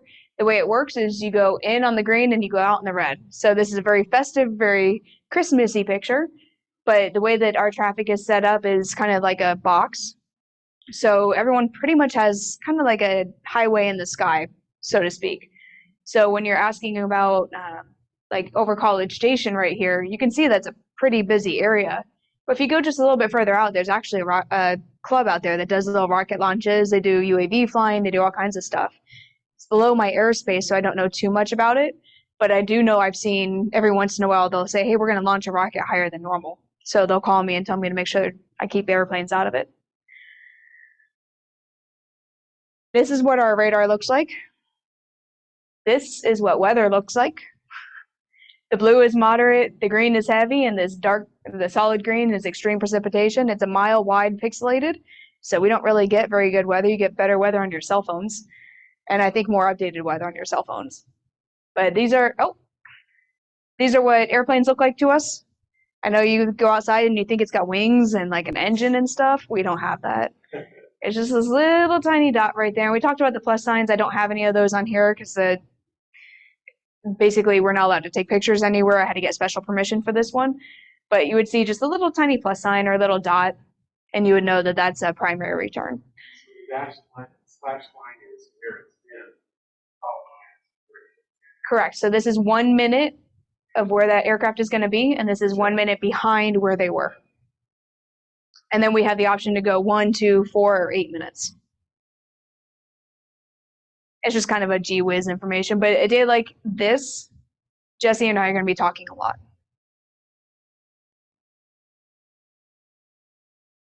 All right, talking about the space operations now. So our mission is to make sure that everything is done safely and they're kind of efficiently integrated. So everyone knows ahead of time. They post the NOTAM, the Notice to Air Missions, and actually Notice to Mariners. They post that at least 10 days out so that everyone has time to read and figure out what's going on and have that notice so that they can plan their flights around it. You might not know this, but airlines actually have dispatchers, and that's literally their only job is to check those things and plan the routes for these pilots. So it's not the pilots double check it, but the pilots are not the ones actually filing the flight and doing all that background information. So the space program, you guys probably already know this. You could probably tell me some stuff about it as I have figured out. They have the civil side, the military side, and the commercial. And then when you had AST on there earlier, I'm like, is that the same thing? I don't think it is. But I was in the back trying to figure it out.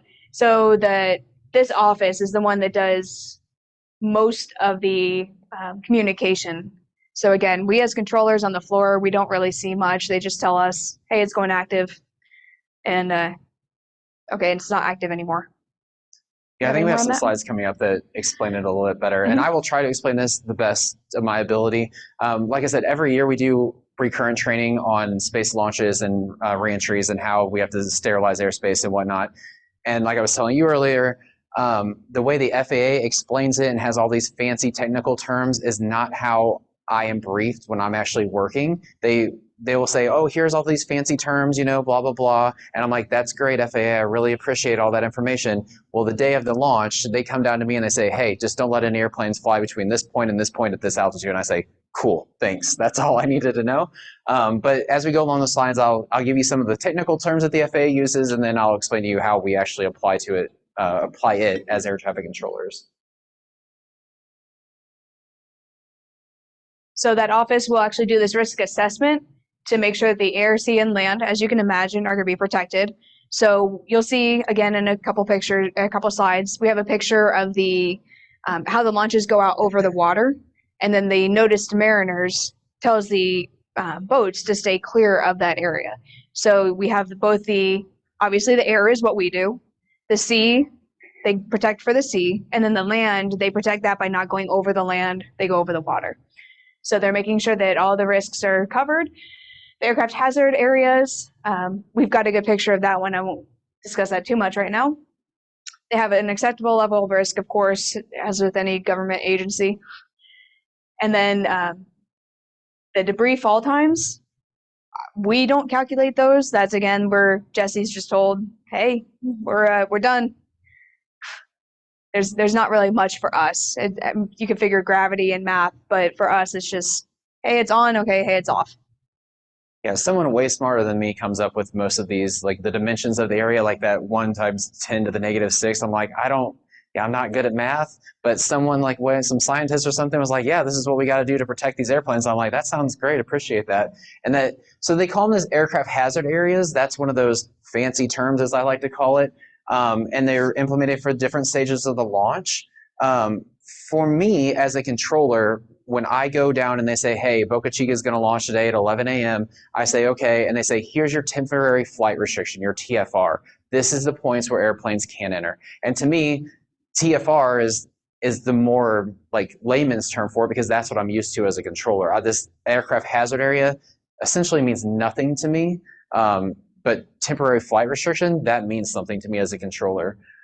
So they map them out. They know this is the area that, this is going to be a hazard to airplanes. This is the times that the airplanes can't go in it. Sometimes it's just altitudes. Like they'll have like area A, and they'll say, okay, area A's, you can't let any airplanes from 11 a.m. to 12 p.m. go in there, but only at 26,000 feet for whatever reason. So it's very dynamic and it can change a lot of times.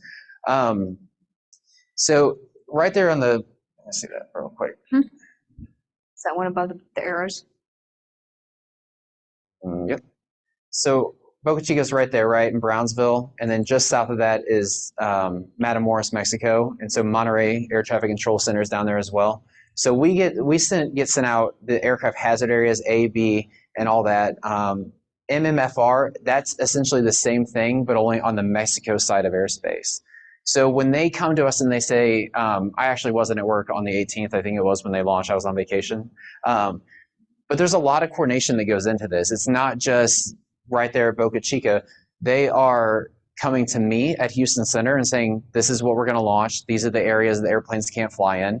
They're calling the Brownsville area. There's a TRACON down there, one of those terminal radar projects. They have to coordinate with them. They have to call Mexico controllers and say, hey, this is happening. This is what you're protecting.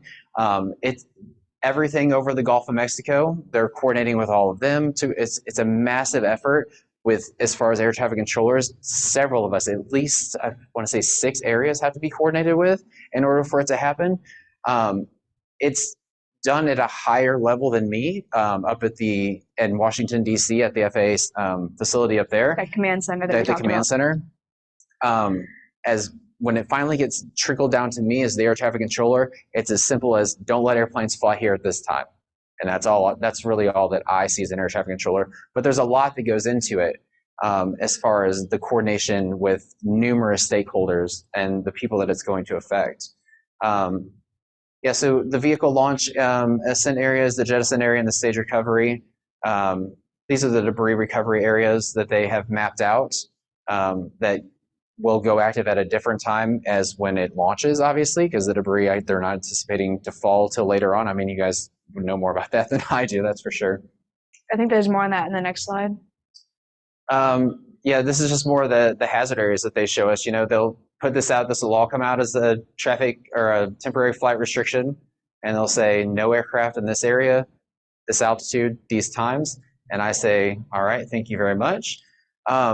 There is right along in this area, there's what we call a jet route, which is basically a highway in the sky. It's very busy with airplanes that fly up from Mexico and then fly down to Mexico. So we as controllers and at the command center in Washington, D.C., days ahead, we'll start telling the airlines, don't file this airway. You can't fly on that this day between these times.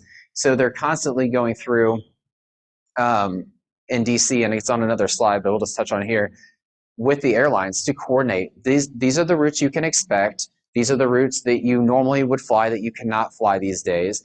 And they tell them you can expect maybe delays because we're pushing more airplanes over the land than through the Gulf of Mexico, that's going to be congested. So we're going to hold flights on the ground, make you take off later than you anticipated because we can't have that airspace getting too congested. And that's all over one flight out of Brownsville, Texas, that this is all being done. And so as you can imagine, with all the areas that are popping up over the US, like it's becoming an issue everywhere. So you're basically explaining that all pilots flying Yep. there that and it says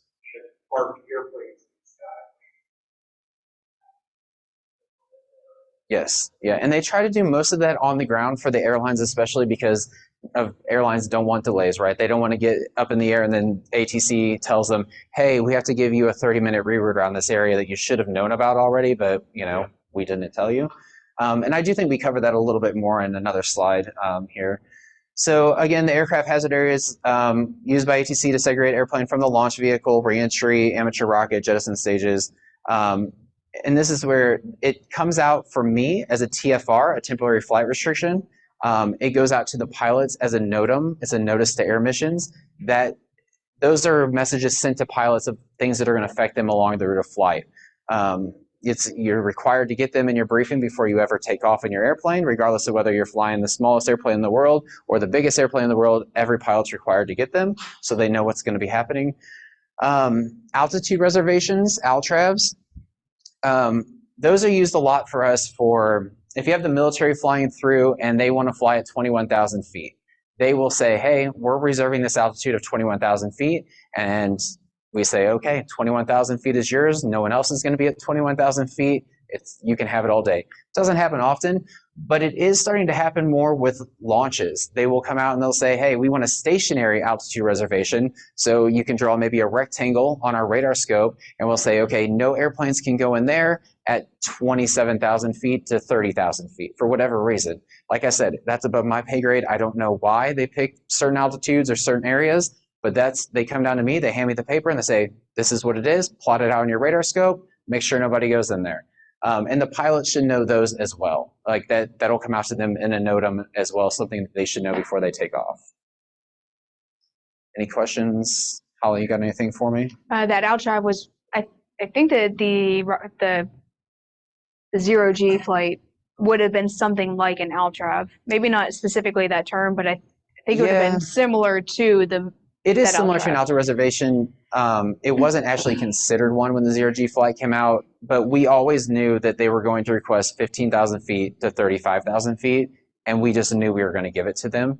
So while it wasn't reserved specifically for them, we just knew that that's what they were going to get. Just like when the NASA T-38s come out of Ellington and they go over the Gulf to the warning area 147 Charlie, they always request 26,000 feet en route, and they always want to work in the warning area off the coast, 11,000 to 26,000 feet. So we know that's what they're going to want, so we just know to give it to them when they come out, and the 0G was the same thing. I'm sorry, go ahead.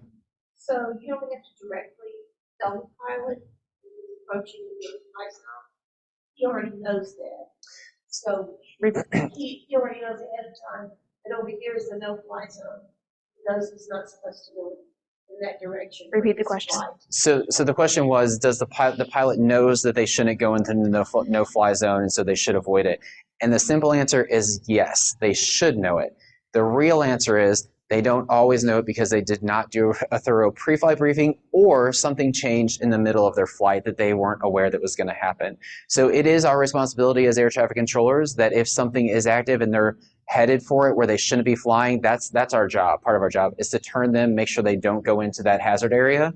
And like I said, they should have known it. Their company should have known it. This is on a slide later too. They start this pre-planning 10 days prior to the launch. So all the users should have the information 10 days prior. But things slip through the crack. And at the end of the day, that is kind of what we're there for. I mean, that actually is our job, is to make sure the airplanes are going where they should and that they're in a safe location. So a little bit more on that one. You're actually smaller pilots like we are. We're not actually required to talk to air traffic control. You can, it's just not required everywhere. So it's on the pilot to do that research and have that information handy. And then there's the other side of that things change. So we'll just talk about presidential because next year is an election year. Don't care where you're going, but they're going to be doing a lot of flying. And there's always a TFR for the president. Well, that can change on a moment's notice. He can say, nope, this isn't safe. We need to go. So there will be times that will change in an instant. And if I took off, I did all my thorough planning and I know what's going to happen, and then all of a sudden plans change and I'm not talking to anybody, it becomes a problem at that point. And then there were things happened in Air So Wall one pilot that I was talking to actually was out flying. They did everything that they were supposed to do. They had everything actually printed out or saved in a PDF because we had that option finally. They had everything saved. They did all their thorough pre-flight. They did all the research that they were supposed to do. And then while they were in the flight, the runway that they were planning on using closed. And they didn't know, and they landed on it because it didn't have the correct designation, but how were they supposed to get that updated information? So they actually got off with a slap on the wrist of, hey, maybe talk to ATC next time. But things change. And we're supposed to be watching for those. Like, hey, that guy's not looking like they're doing what they're supposed to be doing. Let me try to reach them. We have ways that we can reach. There's a frequency that we can use that pilots are supposed to be listening to. So we can try to reach out on that frequency and be like, hey, if you're up, you're doing something that's not good. So there are backup methods. And then we have one that just came out for bigger planes called CPDLC. And that one might actually be an interesting topic for you guys to talk about one month. Controller pilot data link communication. And it's a way for us to text message the pilots back and forth. So that one eventually will hopefully get trickled down to all of the pilots so we can, hey, you're not doing what you're supposed to be doing. And you're not talking to me. Let's talk. Let me help save you. Any other questions so far? So the debris response area, it's very similar to a hazard area. It's a real-time response to debris falling back to the earth. It's just like the aircraft hazard area as far as we're going to sterilize it. They're going to come over to me again as an air traffic controller, and they're going to say, hey, plot these points on your radar scope, sterilize that airspace until this time because stuff fell off of something and it's falling back to the earth. That they probably actually wouldn't tell me that. They'd probably just say, hey, don't let airplanes fly here. We only apply this in radar-controlled airspace. Not really any way for us to do it if we don't have radar, right? So yeah, we'll keep airplanes out there until they tell us that it's clear, however long it's going to take for all that debris to fall back to the earth. Yeah, I highlighted that because as we talked about earlier, how some flights are actually tracked on pen and paper still because they can't use the satellite images being sent to them or the radar returns from satellites. So that's why that DRA has to be so far to the east because there's no radar in the middle of the Gulf for them to get radar information. So radar controlled airspace doesn't exist in the Gulf of Mexico. So it has to be close enough to Florida that the radar can pick it up. Again, I've already mentioned this, but it all comes out to me as a temporary flight restriction. As a controller, that's what I see. That's what my supervisor is going to hand to me. And they're going to say, this is what it is. And this is where the airplanes can't fly. We see TFRs every day for different things. There's TFRs that get put over stadiums when there's events going on. So a TFR, to me as a controller, is not anything special. Just because it happens to be because they're shooting a rocket in the air. I don't really care what you're doing in there, to be quite honest with you. I just know to keep airplanes out of it. Oh, it's a little rocket symbol. Boca Chica. Uh-huh. Yeah, that is what space. You should know what that symbol look is. like on the sectional. Well, now you do. It's going to be on your private pilot check ride. Yeah, all the spaceports show up as a rocket on aviation sectionals. Or you should ask him, hey, do you know what this one is? Show off the knowledge, kind of be like. So this is all the stuff that takes place in the background that air traffic controllers, as far as like sitting there talking to airplanes, we don't really hear much about until the day of, nor do we really care too much. But long story short, it starts up with some very important people. They do the overview, the schedule. What we do care about is the traffic management initiatives that they put out for it. That's Washington, D.C. rerouting airplanes through our airspace to keep them out of those protected areas. As controllers, I do want to know if I can expect more traffic through a certain sector or certain chunk of airspace because of this launch. I want to know what that new routing is going to be so I can plan for it and adjust how I work my airplanes accordingly. And then it gets just sent down through everybody from ATC facilities, including Houston Center, Monterey Center down in Mexico, the aviation community being the pilots, and then other stakeholders who care about this stuff throughout the national airspace. It all gets filtered down. This is what I spoke to a minute ago. It starts 10 days before the launch is when they start putting all this stuff out. The Air Traffic Organization Space Operations initiates coordinations with the air navigation service providers, ANSP, that's a fancy way of saying centers, Monterey Center, foreign air traffic control facilities, and the NOTAM office. And that's pretty much it for that one. So this is the command center in Washington, D.C., where they have their mission control for the days of the launch, not just down in Boca Chica, but all throughout the country. They're monitoring the air traffic and the flow around and in that airspace, those hazard areas, making sure that everyone's getting rerouted off the ground that needs to be rerouted. There is a hotline, a direct line from Houston Center to them in that control room that we can speak to them directly from the center if we have any issues. So they're up there doing, the important fancy stuff that behind the This scenes should for look me. pretty similar to to Space Center. Mm-hmm. Yeah. I've been in this room and it's nothing like a control room, but it's interesting to see. And as U.S. citizens, you should be able to get a tour if you're ever in the Warrenton area. But that traffic flow management system right there at the highlighted and underlined, that's actually in our building. We have a traffic management unit, and it's their job to work with those flow systems to make sure that aircraft aren't overloaded in that one sector. So he's talking about how they're moving them from the water to the land. Well, that, again, might overload one area. So how can we move other aircraft to make it safe for that number of planes to be in that area? Any questions? Let's see, what do we got here? I feel like we kind of said all of this already. Yeah, probably. Yeah, it's just speaking about the organizations and how they manages. This right here is a NOTAM, a notice to air missions. This is what pilots are supposed to get and look at and brief themselves on prior to taking off on any flight, whether it be, like I said, the smallest airplane or the biggest airplane in the world. Every pilot should know. However, if you read this, it is very confusing with a lot of numbers and a lot of blah, blah, blah. There are some programs out now that will decipher it for you, so it makes it super easy to read. But basically what it's saying is between an area defined as 2 nautical mile radius of this lat long from the surface to 10,000 feet, mean sea level. Hold on, who would know actually where that long is without looking at a map or trying to figure it out? Who's the rocket surgeon that would be able to plot that? Yeah, no. Yeah. This is completely useless for most pilots. It's basically a lat long that goes right there at Boca Chica.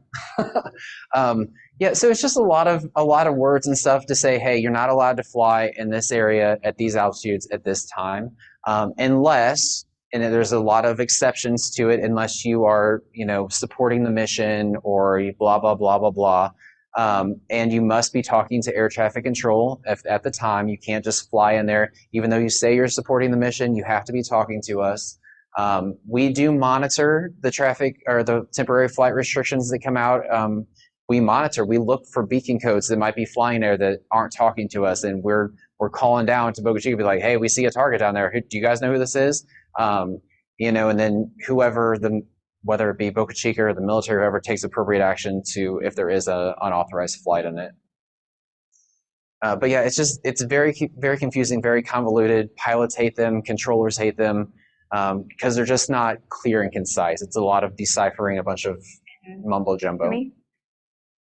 So this is really fun. I'm just curious. We have a lot of smart people in this room. Who could figure this out? Right there. I'm sure there are smart people online.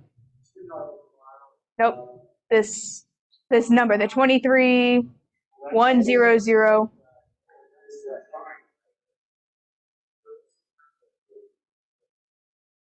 This year. Yeah, there you go. Yeah. So you have to switch your brain all around. So we write month, date, year. It actually goes backwards from most broad to least, from least specific to most specific. So 23, October 1st, midnight, UTC. And then you have to decode that one too. So as you can see, it's just a lot of mental agility for pilots to try to figure these out, whereas if they just wrote it like this, it'd be a lot easier on everybody. So I think that they're trying to get to a system more like this so that the NAS doesn't crash again, hopefully, but this is what we have to do, work with now. pilots, controllers, anybody else that's interested in aviation? Do you have anything else on that one? I kind of hijacked it. I was excited to talk about how much these are terrible. So I'm sure you guys know this, the rapid increase of launches and reentries is just going to continue to skyrocket. Yeah, yeah, yes. I got to clap, yes. So it's just going to continue to go up. And as you know, there's another slide here with the number of spaceports that are coming out. So imagine this is all just for Boca Chica that we're talking about. And then we have 14 that are licensed in the US, 13 in the CONUS, and then 1 up in Alaska. So as you can imagine, that's a lot of coordination, especially if they're trying to launch multiple at the same time. It can get kind of dicey trying to navigate all of the air traffic. And I know that you're doing a lot of off-site work supporting us and making sure our programs and our systems still work. So I appreciate that. We all have extra jobs that we can do as controllers, and he's doing one to help build the next system for us. But it's been busy lately. So this is normally a kind of quiet time of year between Thanksgiving and Christmas, and I worked some of the busiest traffic on a Thursday mid-morning I've worked in probably 8 years this past week. So it is just getting busier and busier and busier. So we're doing, on top of the busier traffic and more flights, and we're integrating drones, and we're integrating all these other users in the system, we're trying to add all of this. This is more for pilots. So I'm talking to one person in the room. I'm not sure how many people online, but for pilots, we do try to encourage them, obviously, to talk to us, but we want them to keep at least a mile away. Like there are pilots that try to just skim right at it, and we're like, no, we will give that suggestion. Like, you're a little bit close. Can you go a little bit further away, please? I'm not comfortable with that. So I actually try to keep them closer to 3 miles away from it. But they're not required to. I just highly suggest it. IFR flights, they're definitely going to be routed around it. So IFR is going to be the ones that are on a filed flight plan, definitely talking air traffic control, and that's going to be all the airlines. VFR flight following, that's kind of what he and I would mostly be flying on when we go fly ourselves, and we just talk to ATC and make sure that they keep us safe. So on the day of a launch, down at Boca Chica, have people fly close to the FR zone and they just sort of circle out there. They're waiting for the rocket to launch. Take off. So the question is if there's a bunch of traffic around the TFR trying to see the launch. Like I said, I was on vacation when they launched, and that was the first one that they actually have launched that I remember. But yeah, I honestly don't know if they have people. That'd be, I mean, if I was a pilot and I was down there, I probably would have like got as close to as I could. I mean, that's pretty cool to see from the air, I'm sure. I mean, for the. Oh, really? Yeah. But they're flying pretty low. Yeah. For the eclipse that's happening in April, I know that there are already flying clubs are already planning their trips to go fly along the eclipse route. So I can imagine that there's significant activity that's increased on that day. I did grow up in Florida, so I'm pretty familiar with the Space Center over there. And I want to say that traffic did increase. I know that there are people who are in boats, and they're told to stay outside of a certain line, and as often as not, it goes in it, yeah. Uh-huh.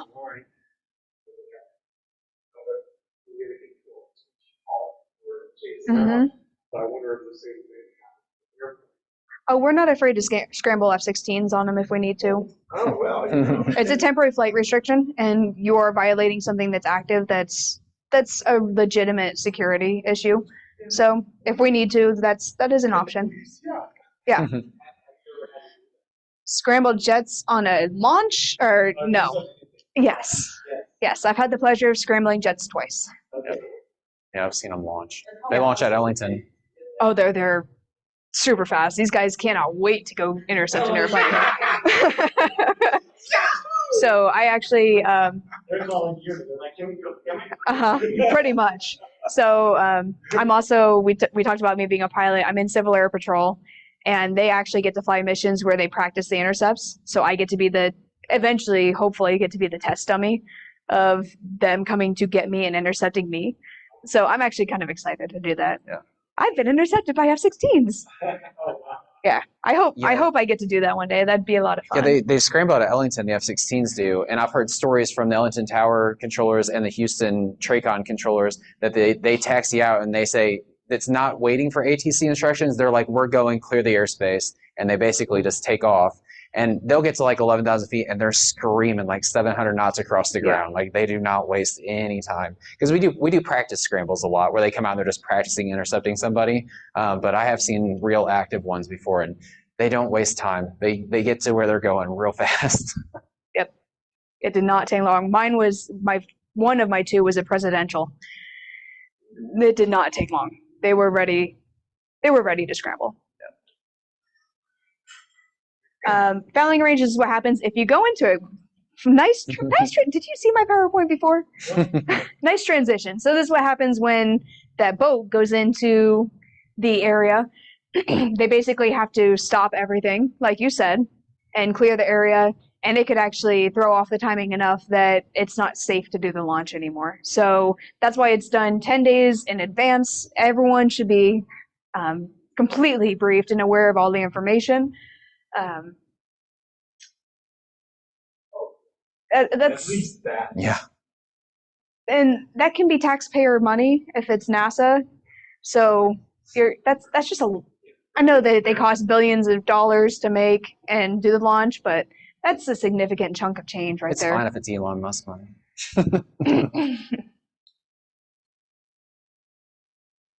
All right. Any more questions?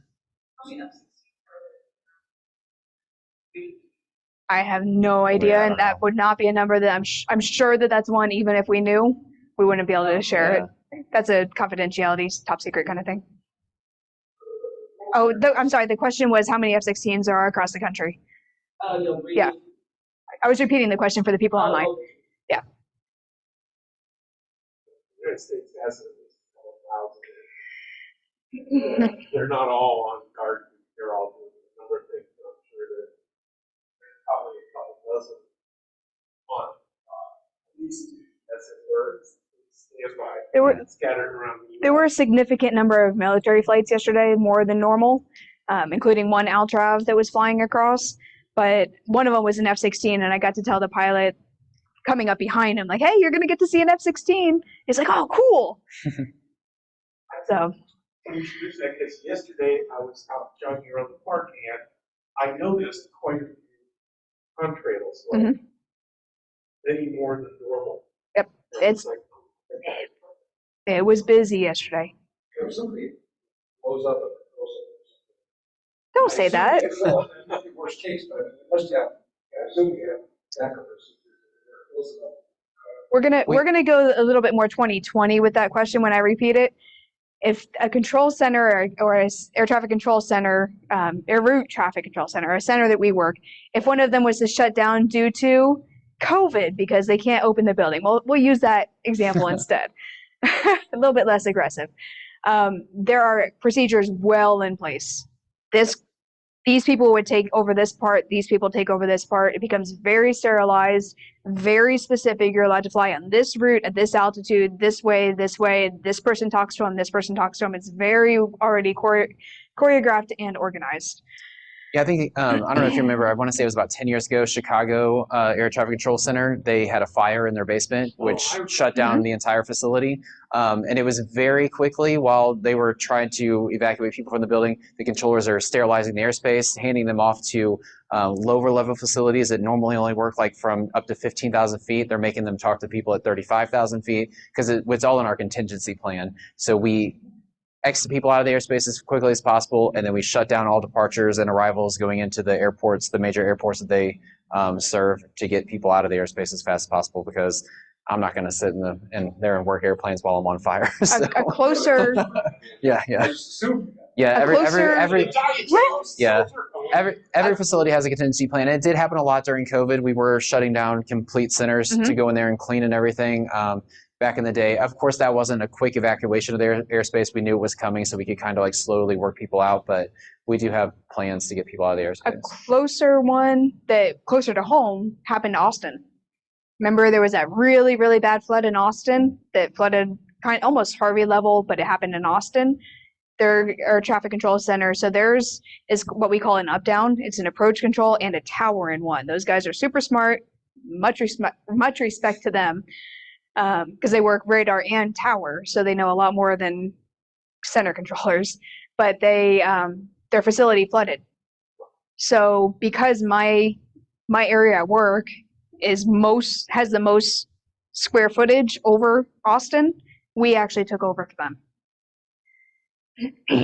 So I have a question about the event of, since we have heard of power failures, since we have been reading about cyber attacks, centers, the notion is, I'm sure you would throw away those paper strips. I just want to keep them in the back closet for a while.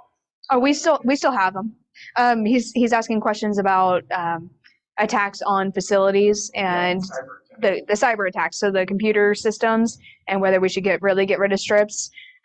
We still have them. We still have printers. We still have the ability to do it, but the areas that aren't currently doing it are definitely not trained and proficient in it. So we did learn it in Oklahoma City, but we have not practiced it in a long time.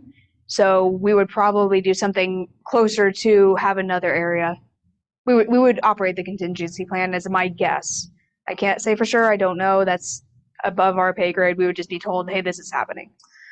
Yeah, it's interesting. Part of the side gig that I'm doing for the FAA and our union right now is they are integrating new IP-based radar.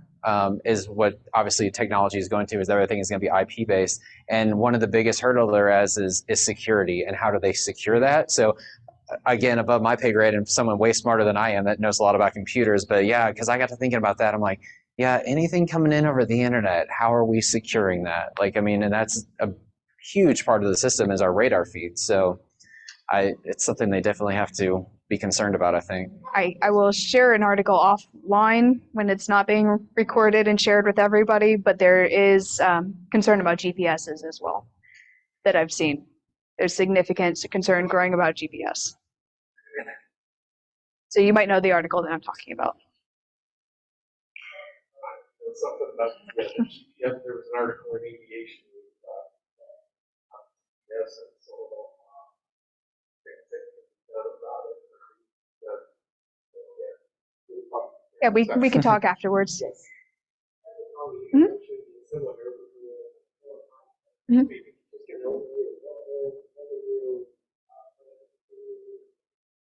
So the question was to talk a little bit about Civil Air Patrol. I'm just getting started, to be quite honest, and I can't make meetings because our shift work precludes me from, and staffing precludes me from being able to go to the meetings. But for me, because I'm a pilot, I actually get to fly missions. So they can be as simple as we have new planes coming in next week, and they need to relocate them from where we're receiving them to their new home base. That's not that complicated. But then we have drone chasing. So we get to chase drones and make sure that they have eyes on them. Because right now you're legally required to have eyes on the drone. They're starting to work on, I think, relaxing that requirement a little bit. You might know more about it than I do because you work a lot more of them. But right now, as far as I know, they're required to have a pair of eyes actually on them at all times. Yeah, they have to chase them out of congested areas, the drones anyways, like, and once they're a certain distance from congested areas, then they can go do their own thing. But yeah, right now the requirement is, like the drone that gets launched at Ellington, occasionally there's I think it's a Cessna 182 that chases it. It's a Civil Air Patrol. Yeah, it's a 182 or a 206. Yeah, and they chase it out until it's over the Gulf of Mexico a little ways, and then the Civil Air Patrol plane can come back. We also do, if you have kids, they do orientation rides, so your children can get involved in Civil Air Patrol, and then they get so many rides that they get to go up in the plane and learn about the plane and kind of get that first taste of what it feels like, what it is. We will actually move high-profile Congress people So we'll move senators and congressmen and anybody else official that needs to get moved if that needs to happen. What else do we do? A really cool one that we do is aerial survey work. So we know about the hurricane that hit Florida, the western side of Florida this year. So they had actually gone through, the Florida wing had gone through and done 3D imaging of the coastline. And then afterwards, they did 3D imaging again, and they worked with FEMA to assess the estimated damage based on the before and after 3D pictures. So there's a lot of just kind of really cool stuff aviation-wise that Civil Air Patrol does, but they also do cybersecurity. They actually just, I think the wing here just won a contest nationwide. So the cadets at the Hooks, I think it was at the Hooks Squadron, actually won a contest for cybersecurity. They have a rocket launch program that they do that they're working on. They're working on bringing up the UAVs. So we can only fly. So after like a hurricane or a natural disaster, there's certain weather we can't fly in. And we might not be able to even get off the ground due to flooding or ice or who knows what. So they're working on bringing up drones as a second option to pilots. And obviously it's a lot more cost economical, even though it's not nearly as much fun.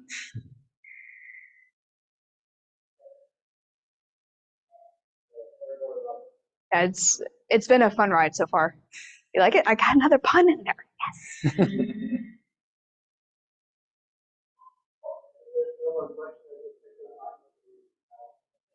First of all, thank you so much. Thank you for having us. And just as a small token of appreciation, got this Moon 2024 patch. Yeah. Thank you. And then this for you. Thank you so much. So thank you so much for coming by and thank you for having talking to us. It's been really great to hear. This is the coolest thing I think I've ever had. I try to collect a bunch of patches from Oshkosh every year, so I'll put this in my collection. That's awesome. And I think what we'll do is just take a quick picture with the people online up there and everybody in the room. So I'll just get people to turn on their cameras and put that up there and turn on the lights. And it should be good to go. So if you're online, if you don't mind, just turn on your camera. And I like to go ahead and get a picture with everybody that's here.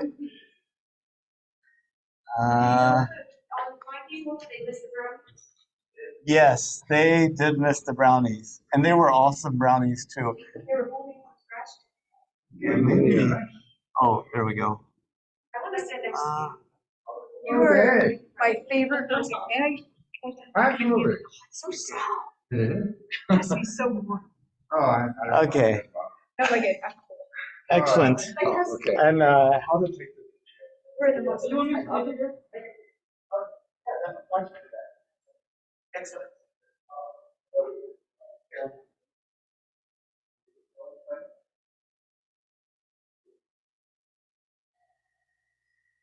Hello? Oh,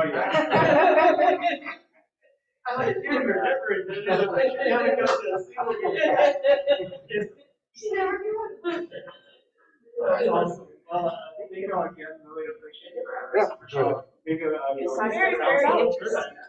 There's a stress-induced syphilis trying to get it planned. So many things I had people working from me. Yeah, that's So, I don't know. There's a lot of things we can share. A lot of things that we can share. So we're It depends on when it is. It's on the 17th of February. Is that the second weekend or the It third? actually turns out to be the third weekend this year. I could be there. I could be Our there. second weekend is here.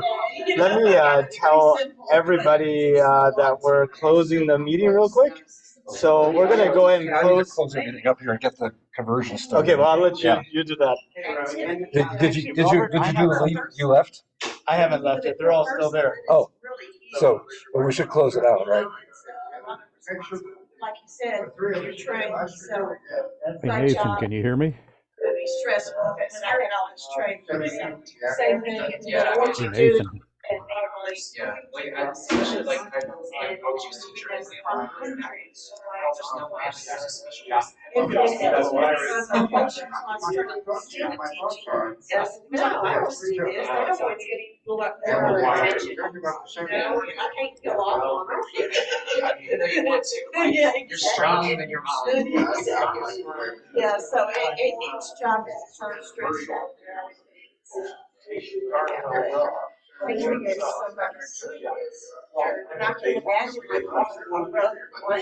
Greg, can you hear me? Greg?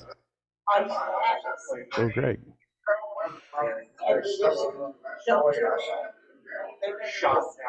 Hey, Greg, can you hear me?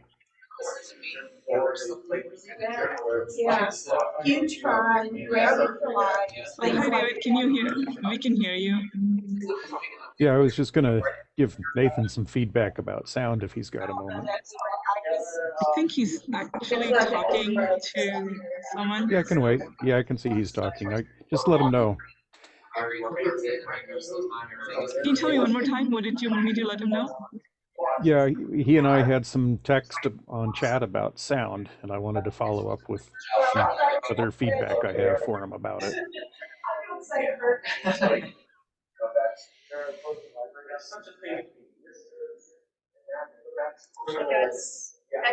That's murderous. And they're really still hot.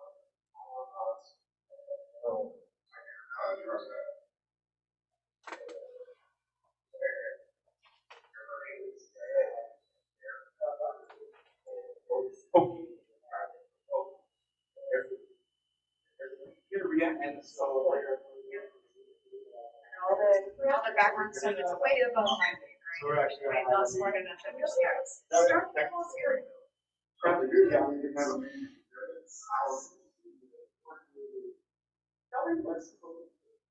So many things that I had no idea.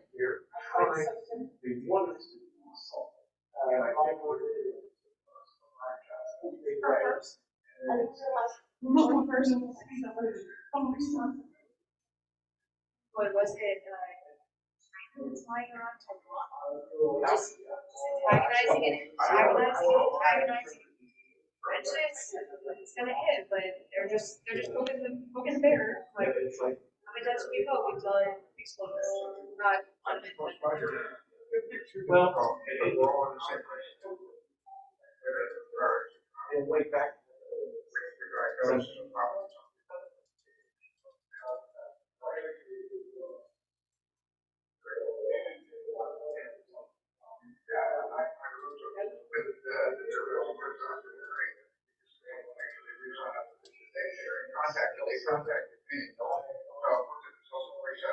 Thank you very much.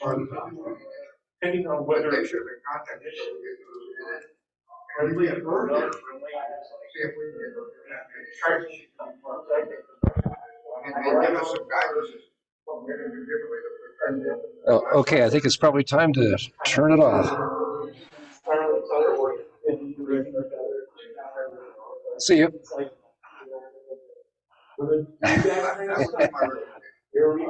I see you, David. Okay, can you hear me, Greg? Yes, I can. Okay, I had something I wanted to tell Nathan. He and I were chatting a little bit about whether it was Actually, I picking up can't. sound and so forth. I want to talk to Nathan before you end the meeting, if you could. Unfortunately, I can't hear you. Can you check text? Maybe.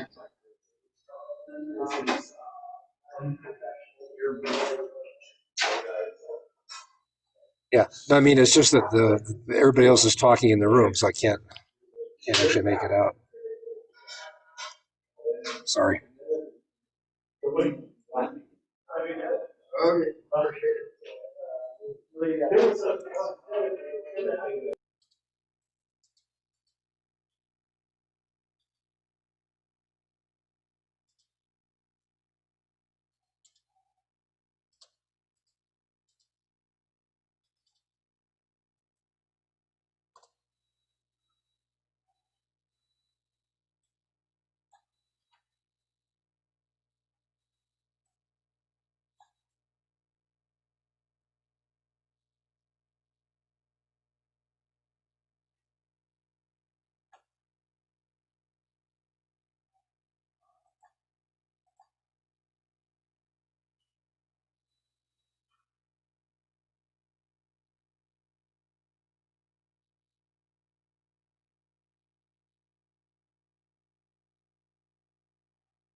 This. Hey, David. Yeah, hey Nathan. Hey, I just wanted to let you know Oh, wherever I need you. hold on a second. Let me turn on my speaker. Okay. Hello. Yeah, hey, I wanted to tell you where you were standing when you were giving out the little cards or whatever they were for your presenters. Yeah. The sound was really good. I don't know which microphone is that picking up from the one that was up in the front or whichever it was. The sound was really good there. So if you could get people to kind of go to there to talk, that would be a good spot relative to however you've got it set up right now. Oh, did you have some sound issues today? Oh yeah, I couldn't hear most any of the questions. But you could hear the two presenters, right? Yeah, but you know, if you could either put a come to the mic and speak kind of podium, not podium, but you know, like a speaker, stand here and address your question to the presenters like they do in big meeting rooms, like auditoriums. If you could do that, or just, you know, have a designated space for people to go if you didn't even have a different mic set up. The place where you were standing when you thanked the presenters, the sound came in perfectly. So that would be a good location to do something like that. It is. No, this is the one. Yeah, So yeah. David, I mean, that's because we had clip-on mics for the presenter. We have two of them. Normally have one presenter and we would use the other one to go and ask questions, but today, since we had two presenters, that wasn't as much as option. No, you're not getting what I'm saying. What I'm saying is the mic that's on this computer that you're talking to me through now, I think this is a computer mic, is that right? Yeah, but you could this hear the worked, presenters, right? I could also hear you as you approached the spot where you were giving the presenters their award. I could hear you coming I was up. next to the clip-on mic that they had. That was because of theirs. Okay. All right, I get it. Yeah. And normally we have two clip-on mics and we would use one for questions and answers from the audience. But because we had two presenters, they were both tied up. Usually we cannot hear anything from the audience. You know, Doug's kind of loud and I can hear him, but most everybody else can't hear. And even Doug today, I don't think was that audible. But almost nothing from the audience comes through. Understood. I think we know what we need to do. So we'll work on that next meeting. Yeah, just like I say, just wanted to give you that feedback since repeat the question. You were asking about sound. And a lot of times just having the I should stop recording actually.